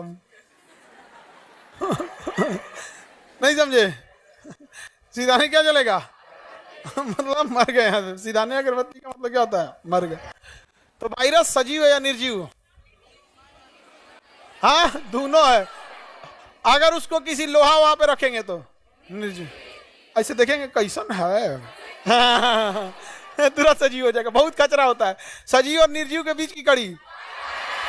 इसीलिए ससुरा जल्दी मरते नहीं है सब, निर्जीव की तरह पड़ा रहेगा। खाना पीना किसी चीज की जरूरत नहीं, जैसे स्टार्ट होगा तुरंत अपना क्या करेगा? सजीव हो जाएगा। और सजीव होने के बाद हमारी कोशिका के पास जाएगा और कहेगा आप ही हैं एक कोशिका से दूसरी कोशिका को बनाते हैं, फोटोकॉपी मशीन आप ही हैं, हमरो तनी फोटोकॉपी निकालिए तो 8 गो 10 गो हमारे ही शरीर से हमारा ही फोटोकॉपी बनवाएगा अपना, और धीरे धीरे हमारे शरीर में बढ़ जाएगा। समझ में आ गया कि नहीं आ गया? अगर इधर बाहर इधर उधर है तो मार दिया। कोरोना फेफड़वा में घुस गया था, कहा था कि हमारा तनी कॉपी बनाई, तो फेफड़वा में घुस के इतना ना कॉपी बना दिया, इतना कॉपी बना दिया कि फेफड़ा में सांसें लेने का जगह नहीं बचा। फेफड़ा बंद कर देता था। ये इतना शरीर में क्षमता बढ़ा देता था। और फेफड़ा उसको बाहर फेंकने की कोशिश करता था। तो बाहर कैसे फेंकेगा? तो हमारा WBC उसे मारता था, तो WBC को मारता था, तो दोनों की लाश गिरी रहती थी, WBC भी और कोरोना का। हम लोग सब फेंकते थे तो वही खेखार के रूप में निकलता था, डेड बॉडी था सब। समझ में आ गया कि नहीं? डेड बॉडी था। किसका? WBC और कोरोना का, WBC और कोरोना। समझ में आ गया? और वो आराम से निकल सके डेड बॉडी, इसलिए शरीर में म्यूकस यानी चिपचिपा पदार्थ मिला लिया था कि निकलने में आसानी हो। यहाँ पे तो बताओ सजीव निर्जीव के बीच की कड़ी, में सजीव का भी गुण है और निर्जीव का भी गुण है। उसी तरह पादप और जंतु के बीच की कड़ी, पादप कहता है कि हमको भोजन देने की जरूरत नहीं है, हम अपने से बना लेंगे। और जंतु कहता है कि हम कोनो ना कोनो चीज को खाएंगे, या तो हम शाकाहारी रहेंगे तो पेड़ पर सब्जी नोच के खा जाएंगे, और मांसाहारी रहेंगे तो कोनो चलता फिरता जीव को पहले सुताएंगे, फिर काटेंगे, खा के खत्म कर देंगे। यहाँ पे तो दूसरे को पकड़ के खाने वाला जंतु, और अपना भोजन खुद बनाने वाला हम लोग क्या हैं? जंतु। या तो साग सब्जी नोच के खाएंगे या कुछ भी। मुंह बंद कर दीजिएगा ना तो हम लोग मर जाएंगे। अगर खाना नहीं खाएंगे तो हम लोग मर जाएंगे। और पेड़ पौधा कोई दिक्कत नहीं है, आराम से पानी दीजिए तो भी ठीक है, कहेगा तोरा भरोसे बैठा लेने भाई। ऐसे छोटा मोटा पौधा समझा हमको, गमला में है तुम्हारे, अपन सप्लाई लाइन रखे हैं, RO वाटर नहीं समझे? आपके पानी के भरोसे है। कौन जंगल में पानी डालने जाता है? एगो गमला में पानी डालते हो, 8 गो पौधा में डालोगे तो 13 को सुखा दोगे। आगे बढ़े तो पादप और जंतु के बीच की कड़ी युगलीना, पादप और जंतु के बीच की कड़ी मतलब ये अपना भोजन भी बना लेता है, और इसके आसपास में कोई गुजरेगा तो पकड़ के खाई हो जाता है। समझ में आ गया कि नहीं? दोनों, जैसे मान के चलिए आम का पेड़ है, अपना भोजन बना लेता है, आप आम तोड़ने गए तो पकड़ के खा गया आपको, चलता है भाई, जरूरत था ऊर्जा का। ऐसे ही करता है कौन? युगलीना। युगलीना खाई हो जाता है दूसरे को पकड़ के। तो पादप और जंतु के बीच की कड़ी, फोटो दिखा दे, एनिलीडा और ऑर्थोपोडा। एनिलीडा और ऑर्थोपोडा कीड़े की तरह चलता है, ऑर्थोपोडा कीड़े की तरह चलता है, और एनिलीडा का शरीर एकदम नरम होता है, केचुआ जोंक, तो उसका शरीर भी नरम रहेगा। उसका पैरों खूब ज्यादा रहेगा। तो एनिलीडा और ऑर्थोपोडा के बीच की जो कड़ी होती है उसे क्या कहते हैं? हाँ, पेरीपेटस। क्या कहेंगे? पेरीपेटस। आपको ये सब याद रखने की ढेर जरूरत नहीं है, आपको बस ये याद रहना चाहिए। कौन सा? पादप और जंतु के बीच की कड़ी। हाँ, एनिलीडा और ऑर्थोपोडा का पेरीप्लस। हाँ, आगे बढ़ जाएं। और यहां देखिए आपको डकबिल प्लेटिपस या फिर एकिडना, ये पक्षी की तरह दिखता है लेकिन रहता है स्तनधारी। दिखता कैसे? पक्षी की तरह, और रहता क्या है? इसलिए इसे पक्षी और स्तनधारी के बीच की क्या कहेंगे? कड़ी। बताइए, पादप और जंतु के बीच की कड़ी। पादप जंतु, पादप जंतु, सजीव निर्जीव, सजीव निर्जीव, एनिलीडा ऑर्थोपोडा, एनिलीडा ऑर्थोपोडा, पक्षी और स्तनधारी। डकबिल नहीं याद रखेगा, प्लेटिपस। क्या याद रखना है? प्लेटिपस, बस प्लेटिपस बोलेंगे। इसमें किसके गुण है? पक्षी और स्तनधारी। पक्षी और, किसी को दिक्कत नहीं ना? पीसीज मतलब क्या होता है? मछली। पीसीज मतलब मछली। एम्फीबियन मतलब बाहर निकल जाता है, जो दोनों जगह रह सकती। अभी बताओ, ऐसी कोई मछली है जो जमीन पे भी रह सकती है? हाँ, एगो मछली है लंग्स फिश। लंग्स फिश, फुसफुस, लंग्स मतलब फेफड़ा मछली, मतलब उसके पास फेफड़ा होता है। मछलिया के पास क्या है? फेफड़ा। मछली के पास क्या है? फेफड़ा। मछली है, बाहर निकालेंगे तो कोई टेंशन नहीं, कहेगा बाजार में ले जाएगा बेचने, हमको कूद के भाग जाएंगे जहां मौका मिलेगा। बाहर भी जी लेते हैं हम। मछली पानी के बाहर रह सकती है। कौन सी मछली? लंग्स मछली। कौन सी मछली? तो इसे हम क्या कह सकते हैं? स्तनधारी, सॉरी स्तनधारी नहीं, पीसीज। पीसीज मतलब मछली, एम्फीबियन मतलब ऊपर रहने वाले। समझ में आ गया कि नहीं आ गया? आगे बढ़े। Any problem? इन सब का फोटो दिखा दे, नहीं तो यादों नहीं। ये बहुत बार पूछा है, तुमको याद रहे ना रहे इसको यादे कर लेना। पहले तो पढ़ लो लोग, पहले पढ़ल जाए रहेगी नहीं।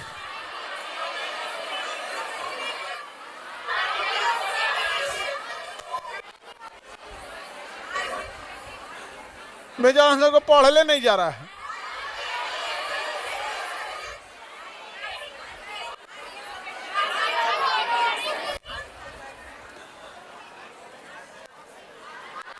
Archaeo प्लेट्रिक्स, Archaeopteryx.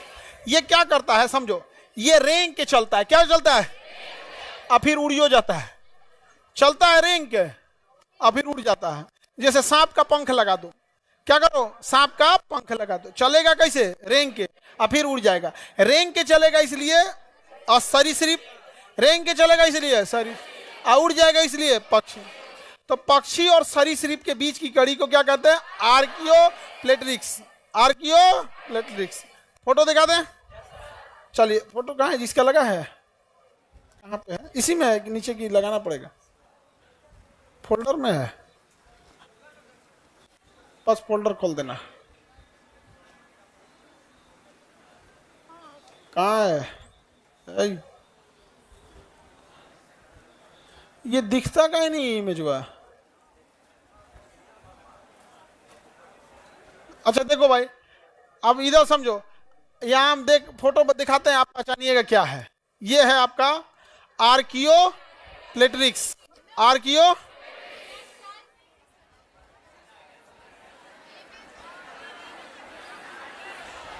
ये इसका पंखवा छोड़ दीजिएगा ना, इसका पंखवा उठा दीजिएगा तो डायनासोर की तरह चलेगा। इसे डायनासोर की तरह ऐसे, तो जो ऐसे चलता है ना उसी को कहते हैं रेंग के चल रहा है। डायनासोर कैसे चलता था? रेंग का। डायनासोर कैसे चलता था? रेंग का। हम लोग कैसे चलते हैं? सीधा। डायनासोर सीधा नहीं चलता था, वैसे रेंगता था ऐसे ऐसे। रेंगने का मतलब होता है शरीर का भार एक बार दाहिने एक बार बाएं। सांप देखिए ना, दाहिने बाएं, तो सांप ऐसे चलता है रेंग के, दाहिने बाएं। छिपकली भी देखिएगा, दाहिने बाएं ऐसे करके ऐसे चलेगी। और डायनासोर भी दाहिने बाएं ऐसे ही चलता था यहाँ पे। अब बूढ़ा आदमी को गठिया उठिया हो जाता है तो हाँ ऐसे ऐसे बूढ़ा हो जाएगा तो ऐसे ऐसे सारी स्त्री बन जाता है। नहीं समझे? अच्छा, जो आजकल लफुअन है सब इतना बटन खोल लेगा से, एगो सीकड़ मान लेगा, एगो सिगरेट। नहीं समझ, एकदम टिबिया ऐसा रहेगा, सीना धंसल एकदम, मतलब मन, अगर तुम एक लात मारोगे तो पैर वो पार निकल जाएगा। सिगरेट पी के धंसा लगा, नहीं समझ आ गया, अजीब टाइप। अच्छा एक बात देखो, पुष्पा जिस तरह का मुंह में पान भचर भचर, क्या भाऊ, अजीब यार, उसको क्यों ऐसा बना दिया हमको नहीं समझ में। इतना बेहतरीन हीरो है, नहीं समझ आ गया।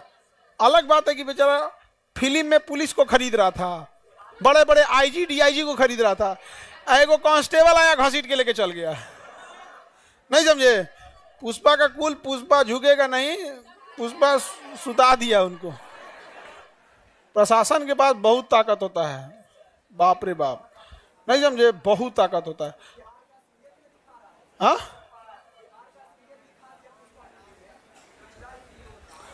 आगे बढ़े तो ये बताइए क्या है, आर्कियोरेप्टिस है क्या, ये सरीसृप, असुरा उड़ जाता है। तो पक्षी और सरीसृप के बीच की कड़ी आर्कियोप्लेट्रिक्स, आर्टियोप्लेट्रिक्स, याद रहेगा। अब हम आपको दूसरा फोटो दिखाते हैं, आप पहचानेंगे क्या है ये।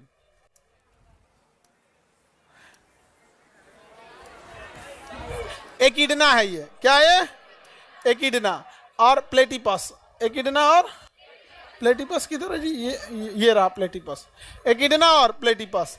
देखिए ध्यान से यहाँ पे, एकिडना और प्लेटिपस, इसके अंदर पक्षी का गुण है। देखिए बत्तख की तरह चोंच है, इसका भी चोंच है, ये है एक तरह से पक्षी, और स्तनधारी भी है, पक्षी और स्तनधारी, पक्षी और स्तनधारी में भी है। देखिए कहाँ गया प्लेटिपस, दिखने में कैसा रहेगा, पक्षी, दिखने में कैसा रहेगा, साथ में क्या रहेगा, स्तनधारी, स्तनधारी। तो प्लेटिपस और एकिडना दिखने में पक्षी और रहेगा स्तनधारी, तो दोनों के बीच की कड़ी। बताइए पादप और जंतु के बीच की कड़ी, पादप और जंतु के बीच की कड़ी युगलीना।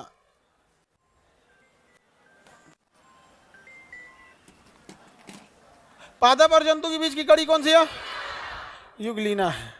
देखिए ये है युगलीना, दिख रहा है।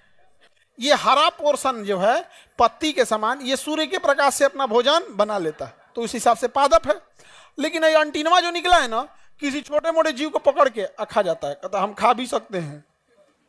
तो यहाँ की वजह से हो गया जंतु, और यहाँ से हो गया पादप।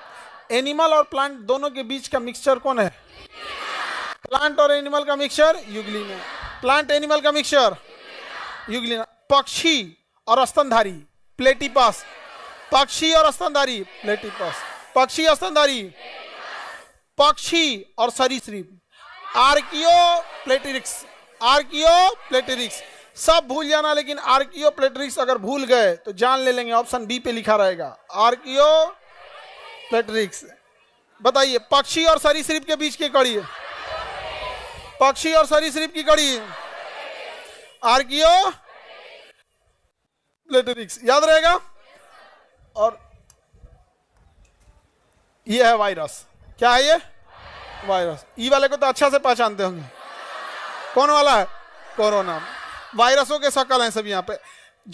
सजीव निर्जीव के बीच की कड़ी, सजीव निर्जीव की कड़ी, सजीव और निर्जीव, याद रहेगा। सजीव और निर्जीव अलग अलग वैरायटी के वायरस है, सब अलग अलग वैरायटी के। अगला देखें, सजीव और निर्जीव की।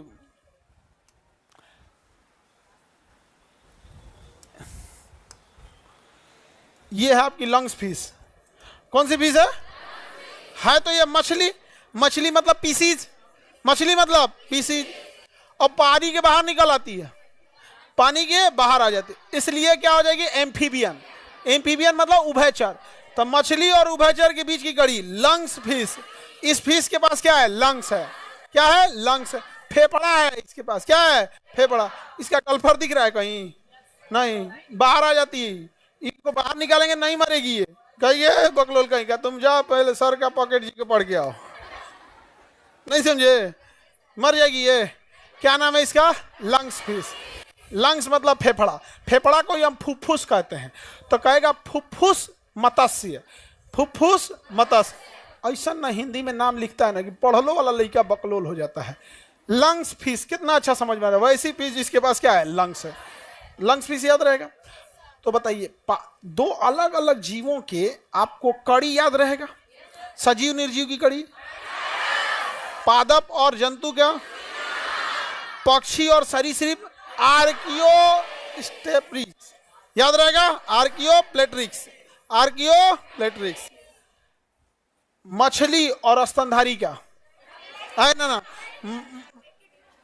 मछली और उभयचर का, लंग्स फिश, कौन सा आ जाएगा, लंग्स फिश।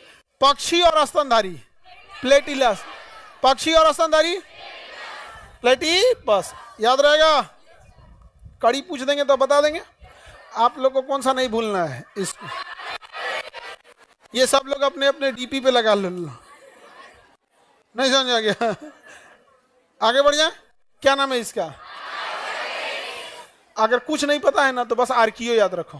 क्या याद रखो, बस बताओ, पक्षी और सरीसृप, आर्कियो, बस बस बस, आर्कियो, आर्किटेक्चर। तुम आर्कियो याद रखो, आर्किटेक्चर याद रखो, कुछ याद रखो, आर्कियो बस याद रखना। एग्जाम में तुम मार दोगे। अब आर्कियो याद रहेगा तो उसमें ऑर्केस्ट्रा थोड़े मारोगे,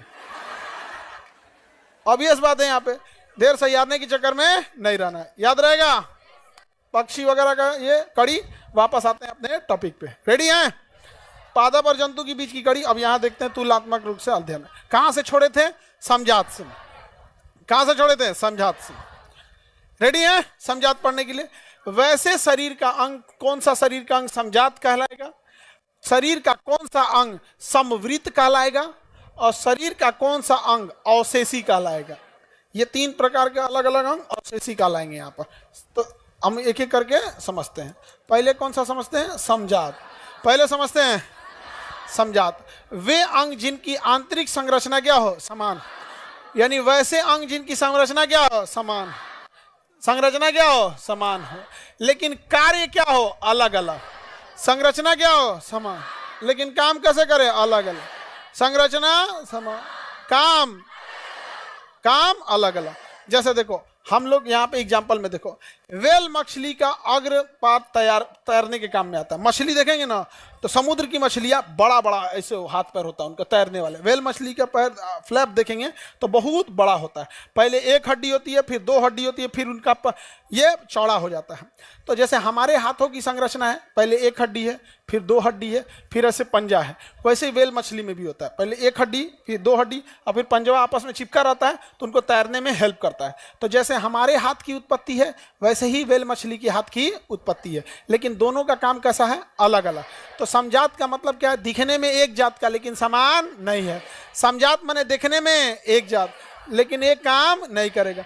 जैसे वेल मछली तो देख ही लिए, यहाँ पर मनुष्य का हाथ हम देख लिए, मनुष्य का हाथ देख लिए ना, दिखने में कैसा है, एक समान, लेकिन काम एक जैसा करता है नहीं।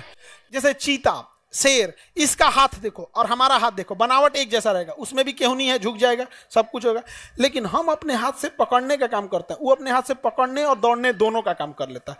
तो समझात दिखने में काम, समझात दिखने में काम। ठीक इसी का उल्टा याद रखना है, किसमें, समवृत्त में। किसमें, समवृत्त में। अलग दिखेगा, काम एक करेगा। समवृत्त में अलग दिखेगा, काम एक करेगा। आप दोनों फॉर्मूला याद नहीं रखना है वरना आपसे गड़बड़ हो जाएगा। केवल एक याद रखना है। केवल क्या याद रखना है, एक। किसका याद रखना है, समझा। दिखेगा एक जैसा, काम अलग। इसी का उल्टा करना, समवृत्त। उल्टा करो, समवृत्त। समवृत्त का मतलब क्या हो जाएगा,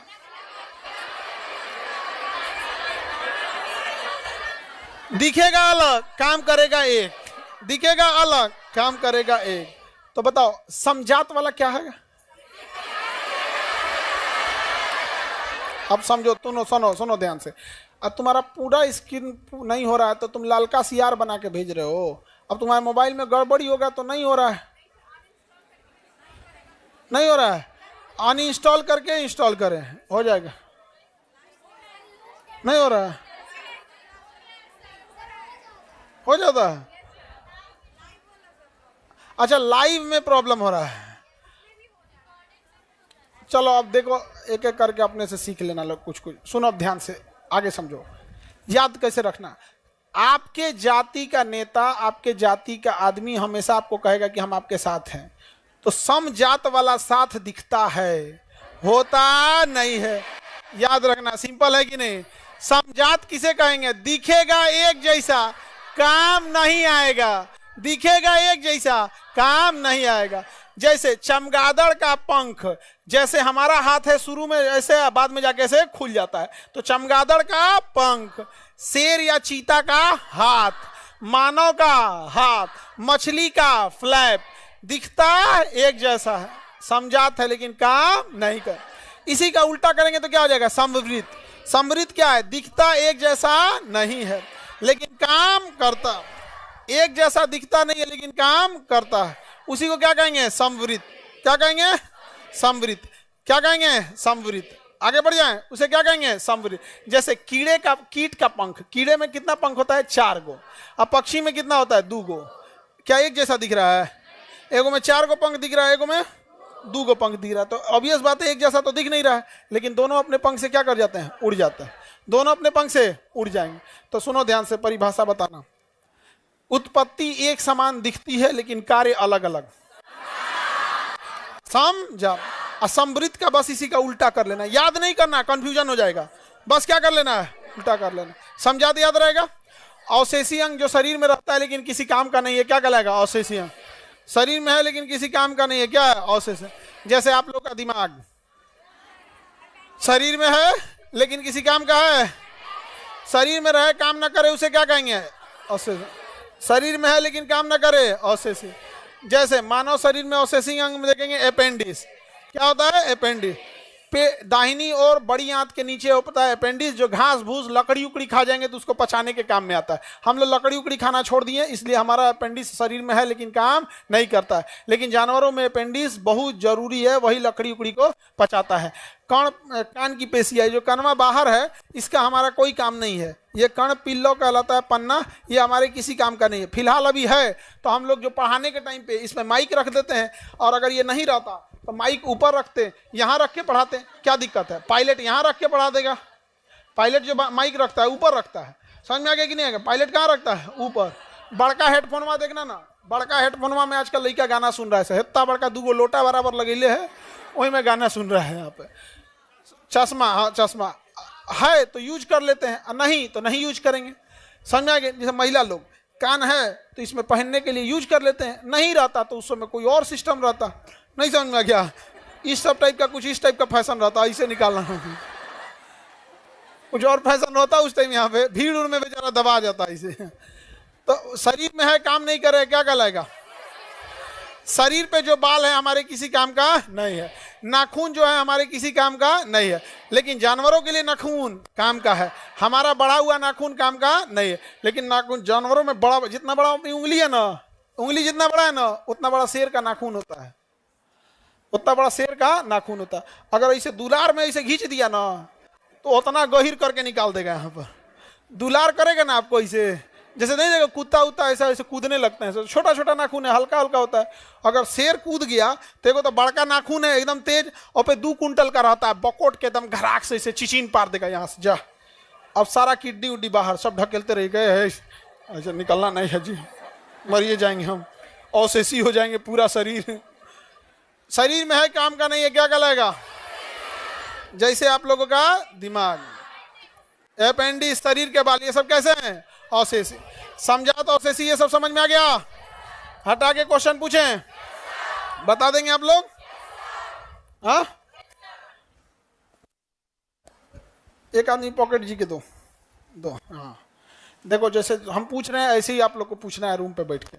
दिमाग लगाए लोग ना, दिमाग तूर देंगे। रहे तब तो लगाए सब, यहाँ पे रहेगा ये नहीं, यहाँ पे पूछेगा। सुनो, जैसे जैसे पूछ रहे हैं ऐसे ही पूछना है यहाँ पे। बड़ी लंबा डिले हो गया बैठाने में आप लोग को, तो खैर एक आध क्लास में ऐसे हो जाता है। सुनो ध्यान से, जैसे जैसे पूछ रहे हैं उसी तरह, कोई टाइम लॉस नहीं करना है यहाँ पे। फिलोसॉफिकल जूलॉजिकल किसका किताब है? इसका है? जिराफ का सिद्धांत, सांप का टांग, मांसाहारियों में नाखून और दांत का बड़ा होना, चूहे का सिद्धांत, हाँ, natural origin of the species, natural selection, survival of the fittest, Darwin की किताब का नाम, origin of the species. Darwin के अनुसार संतान अधिक उत्पन्न होते हैं या कम, संघर्ष ज्यादा या कम, सामान्य जीव जिएगा या फिर जो सर्वोत्तम रहेगा वो, हाँ सर्वोत्तम रहेगा वो। बताइए विकास तेज होगा या धीरे, धीरे। उत्परिवर्तन तेज या धीरे, धीरे। उत्परिवर्तन तेज।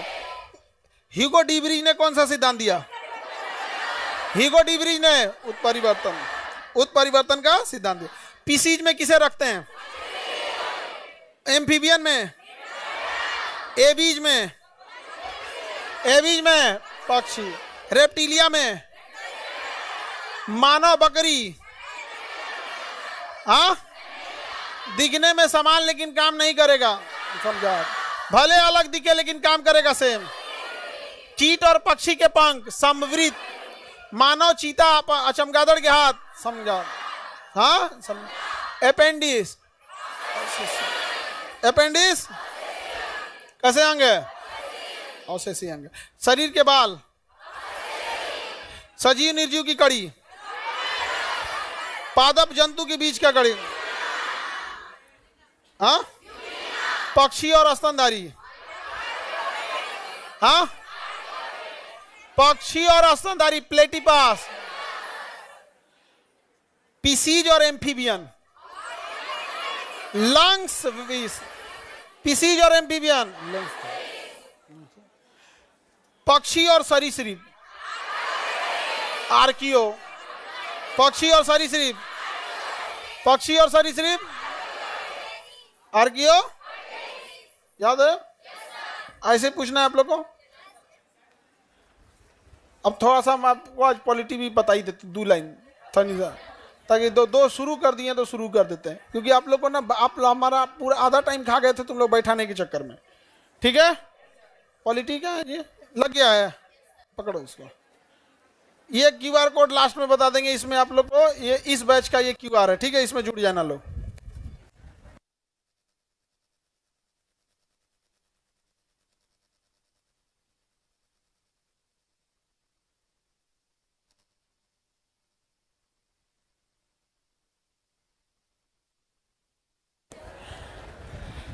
इससे आप लोग जुड़ गए ना, सारी सूचना इसी में देंगे लोग।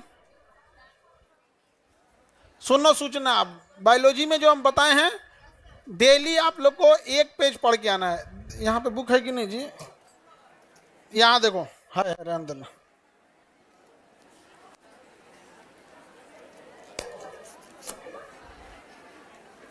आगे बढ़े, page number 380।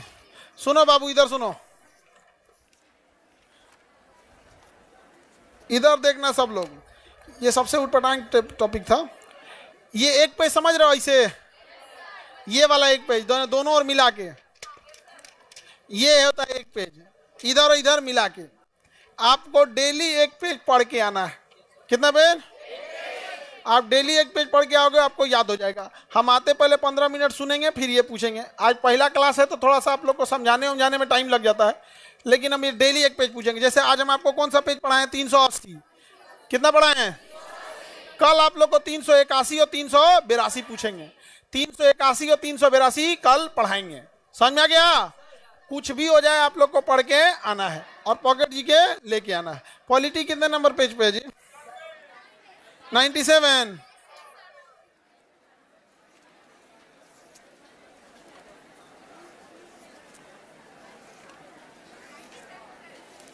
Page number 97। Ready हैं आप लोग? एक बार दोबारा पूछे, बताएंगे? बताओ ध्यान से। सजीव निर्जीव की कड़ी, पक्षी और सरीसृप, आर्कियो, बस आर्कियो बोलो यहाँ पर। पादप और जंतु के बीच की कड़ी,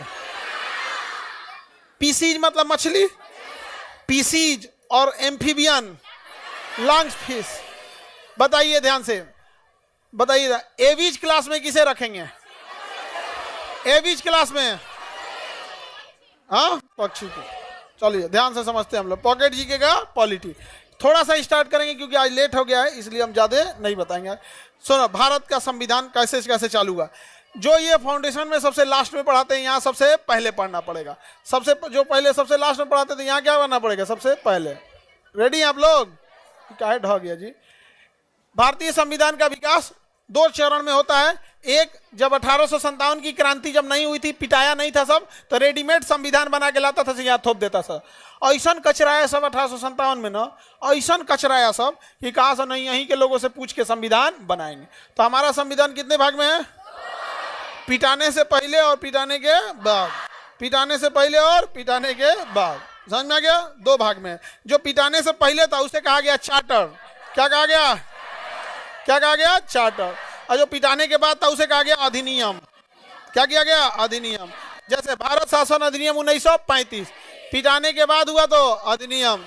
अब पिटाने के पहले है तो पिटाने के बाद, पिटाने से पहले, पिटाने के बाद, पिटाने से पहले बताओ। 1773, 1773 इसे कहा गया रेगुलेटिंग एक्ट।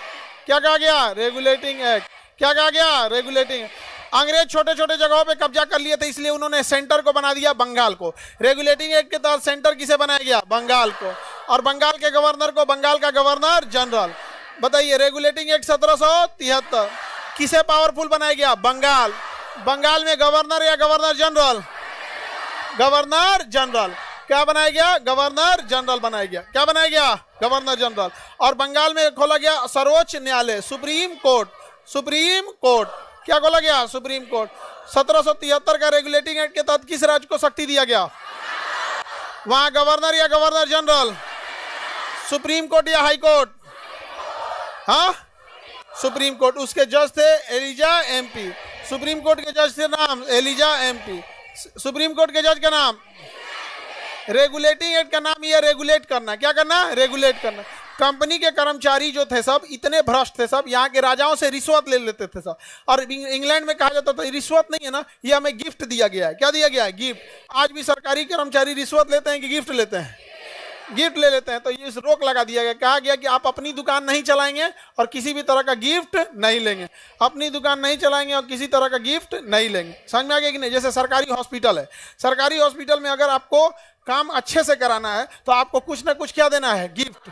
और वो सरकारी हॉस्पिटल के डॉक्टर लोग अपना भी व्यापार चलाते हैं, अपना भी हॉस्पिटल खोल लेते हैं। और उनके यहाँ जाइएगा ना तो या तो उनसे गिफ्ट दे दीजिए या तो उनके यहाँ आके इलाज करा लीजिए। समझ में आ गया कि नहीं? हालांकि सरकारी हॉस्पिटल की योग्यता पे कोई सवाल नहीं उठाता है।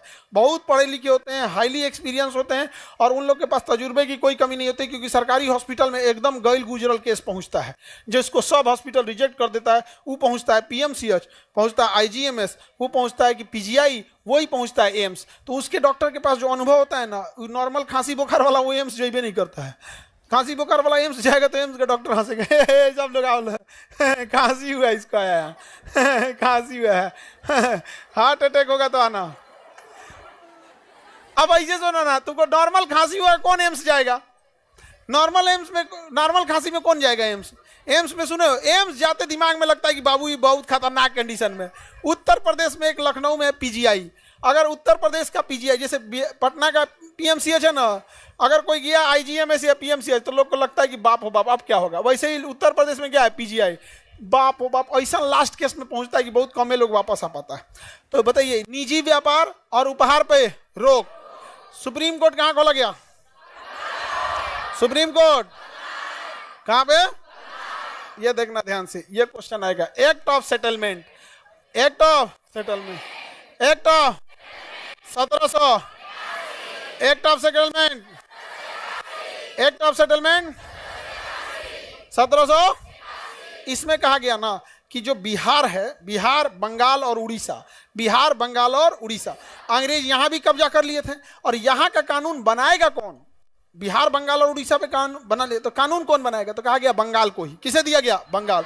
रेगुलेटिंग एक्ट में भी पावर किसको? एक्ट ऑफ सेटलमेंट में भी Bengal. Act of settlement 1700, Bihar, Bengal और उड़ीसा के लिए कानून बनाने का अधिकार किसे दे दिया गया? बंगाल को दिया गया। क्या दिया गया? बंगाल। इसी एक्ट द्वारा राजस्व मंडलों की क्या किया गया? स्थापना किया गया। किसकी स्थापना किया गया? किस सरकार को तवज्जो दिया गया? एक्ट ऑफ सेटलमेंट का दूसरा नाम क्या नाम दिया गया? Judicature act. Act of settlement का दूसरा नाम, एक्ट ऑफ सेटलमेंट का दूसरा नाम। इसमें किस राज्य को सहूलियत दिया गया? बिहार, बंगाल और उड़ीसा के लिए कानून बना सकता है बंगाल, जबकि बंगाल के गवर्नर को बंगाल का गवर्नर जनरल बनाया गया 1773।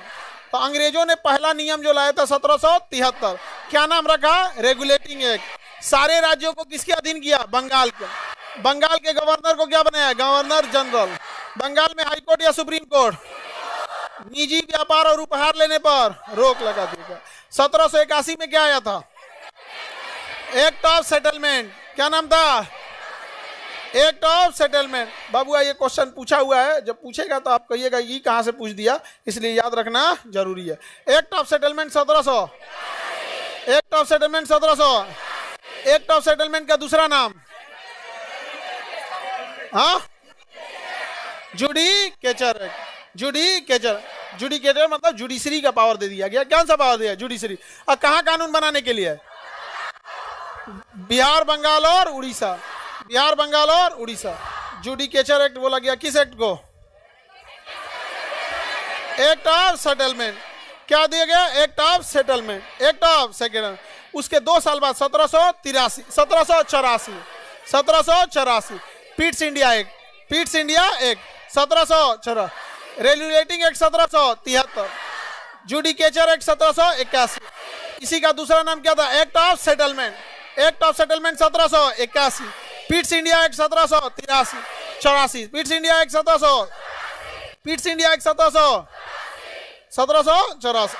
इसमें कहा गया कि जो गवर्नर जनरल के परिषद में सदस्यों की संख्या 4 से घटा के क्या कर दी गई? 3। यही एक ऐसा अधिनियम था जिसमें सदस्यों की संख्या बढ़ाने की जगह क्या किया गया? घटाया। तो पिट्स इंडिया एक्ट के तहत सदस्यों की संख्या 4 से क्या किया गया? 3। और कहा गया तुम लोग पूरा भ्रष्ट है। क्या है? पूरा भ्रष्ट है। इसलिए इसमें 2 भाग बांट दिया गया। कहा कंपनी कितने भाग में रहेगी? 2। एक काम करेगी राजनीति। क्या करेगी? राजनीति। किस राजा से लड़ना है उसे कहा जाएगा कंट्रोलर। क्या कहा जाएगा? कंट्रोलर। क्या कहा जाएगा? कंट्रोलर। और एक का काम रहेगा व्यापार। क्या क्या नाम रहेगा? इसका नाम रहेगा डायरेक्टर। क्या नाम रहेगा? डायरेक्टर। बताइए व्यापार कौन करेगा? राजनीति कौन करेगा? कंट्रोलर। कंपनी को 2 भाग में बांटा गया 1784। कंपनी को 2 भाग में बांटा। Pitt's India act 1700। Pitt's India act 1700। 4 से कितने सदस्य? 3। कंपनी को कितने भाग में? 2। व्यापार करेगा डायरेक्टर। व्यापार करेगा, राजनीति करेगा, युद्ध करेगा कंट्रोलर, समझौता करेगा कंट्रोलर, राजा से व्यापार स्थापित करेगा डायरेक्टर। व्यापार, युद्ध और राजनीति। कंपनी में 2 नियम आ गए 1784। द्वैध शासन ला दिया 1784। पिट्स इंडिया एक्ट ने सिंगल शासन या द्वैध शासन? कौन कौन? कंट्रोलर और डायरेक्टर। राजनीति करेगा कंट्रोलर, राजनीति करेगा, व्यापार करेगा। 2 भागों में बांट दिया गया था। कितने भाग में? इसे दोहरा शासन या द्वैध शासन कह सकते हैं। दोहरा शासन या द्वैध शासन कह सकते हैं। बताइए राजनीति कौन करेगा? Board of controller. कौन करेगा? Board of controller. Board of controller. अब व्यापार करेगा डायरेक्टर। हाँ याद कैला बिना क्या जरूरत है? Board of controller, director, controller और डायरेक्टर। व्यापार करेगा, व्यापार करेगा डायरेक्टर। ज्यादा पावरफुल डायरेक्टर या कंट्रोलर? ज्यादा पावरफुल कंट्रोलर। ज्यादा पावरफुल। युद्ध कौन करेगा? कंट्रोलर। सेनापति कंट्रोलर, गवर्नर जनरल कंट्रोलर, युद्ध विराम कंट्रोलर, संधि कंट्रोलर, और चुपचाप व्यापार। चुपचाप व्यापार। बताइए क्या बिना कंट्रोलर के अनुमति लिखा? बोर्ड ऑफ कंट्रोलर के अनुमति के बिना देशी रियासतों के साथ संघर्ष अथवा सहयोग की शुरुआत नहीं किया जा सकता था। तो ज्यादा पावरफुल कौन था? कंट्रोलर। तो भारत में द्वैध शासन कौन सा अधिनियम लाया? Pitt's India act 1784। बताइए सेटलमेंट एक्ट 1781। 1781। बताइए जुडिकेटर एक्ट किसे कहा गया? Act of settlement. Act of settlement के तहत कानून बनाने का अधिकार किसे दिया गया? बंगाल को। Regulating act 1700। रेगुलेटिंग एक्ट 1700 कहां? Supreme court. बताइए द्वैध शासन 1784। अब आप डेट नहीं बताइएगा, नाम बताइएगा। जैसे 1773 नहीं बोलना है, रेगुलेटिंग एक्ट बोलना है। 1781 नहीं बोलना है, सेटलमेंट एक्ट बोलना है। 1784 नहीं बोलना है, पीट्स इंडिया एक्ट बोलना है। समझ में आ गया कि नहीं? हम मिटा के पूछेंगे, ऐसे नहीं। समझ में आ गया? देखो बबुआ, कई बार आप लोग को सारा अधिनियम याद रहता होगा, लेकिन आपको हवे नहीं लगता होगा कि कहां से पूछ दिया। जैसे जुडिकेचर एक्ट पूछेगा तो अभी यूपी पीसीएस में पूछा था, यूपी पीसीएस में पूछा था जुडिकेचर एक्ट, सब पगलाए थे, तो कहां से पूछ दिया हो। समझ में आ गया कि नहीं आ गया? तो ऐसे पगलाने की जरूरत नहीं है। रेडी? सर आप कमेंट ऑफ कर दीजिए, तथास्तु। कमेंट ऑफ कर दिया जाए, ऑफ। Comment of. आगे बढ़े? अरे लाइव नहीं बंद करना, चलो ठीक है आगे बढ़ते हैं। ऑफ हो गया। हमको देखो कितना मानते हैं। देखो हम फ्लो में पढ़ा रहे हैं, तो हम आपका कमेंट देखेंगे तो फ्लो खत्म ना हो जाता है, समझे? फ्लो में याद अच्छा से हो जाता है। रेडी? देखते हैं कितना लोग बताओ। रेडी हैं? डार्विन की किताब का नाम।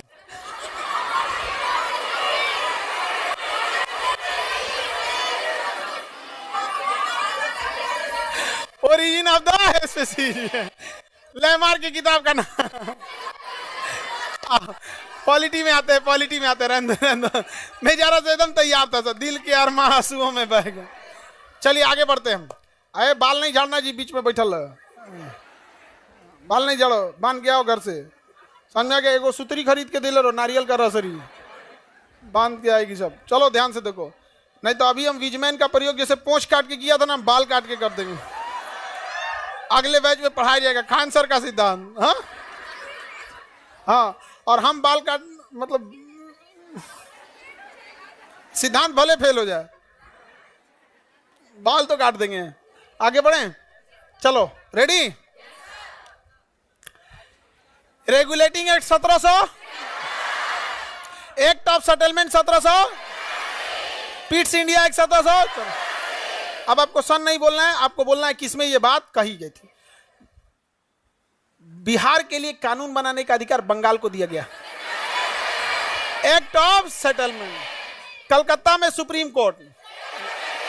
रेगुलेटिंग एक्ट, कलकत्ता के गवर्नर को गवर्नर जनरल बनाया गया। रेगुलेटिंग एक्ट, द्वैध शासन लाया गया। पीट्स इंडिया एक्ट, कंट्रोलर और डायरेक्टर बनाया गया। सुप्रीम कोर्ट बनाया गया। रेगुलेटिंग एक्ट, गिफ्ट लेने पे रोक लगाया गया।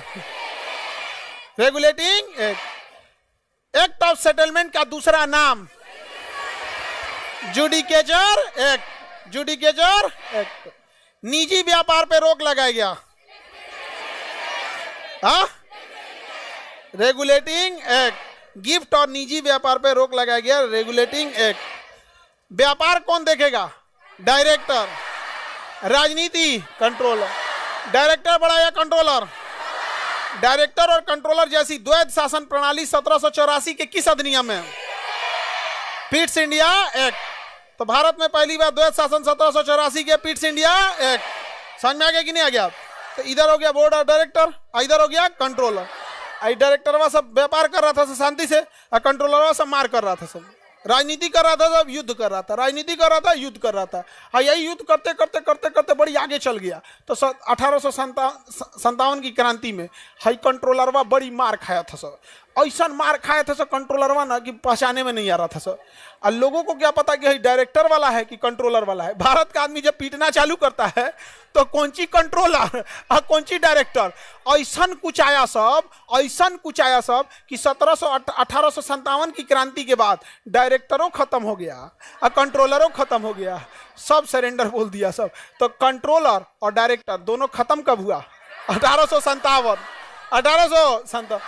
गए थे राजनीति करने। ऐस मार मारा सब भारत वाला ना, ऐस मार मारा जिसका कोई हद नहीं, किसी को कोई दिक्कत।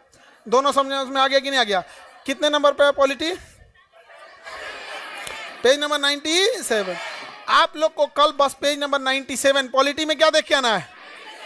97। और कल आप लोग आराम से आके बैठ जाएंगे लो बाबू लोग, ठीक है? आज बैठाने में ही टाइम निकल गया, इस वजह से डिले हो गया।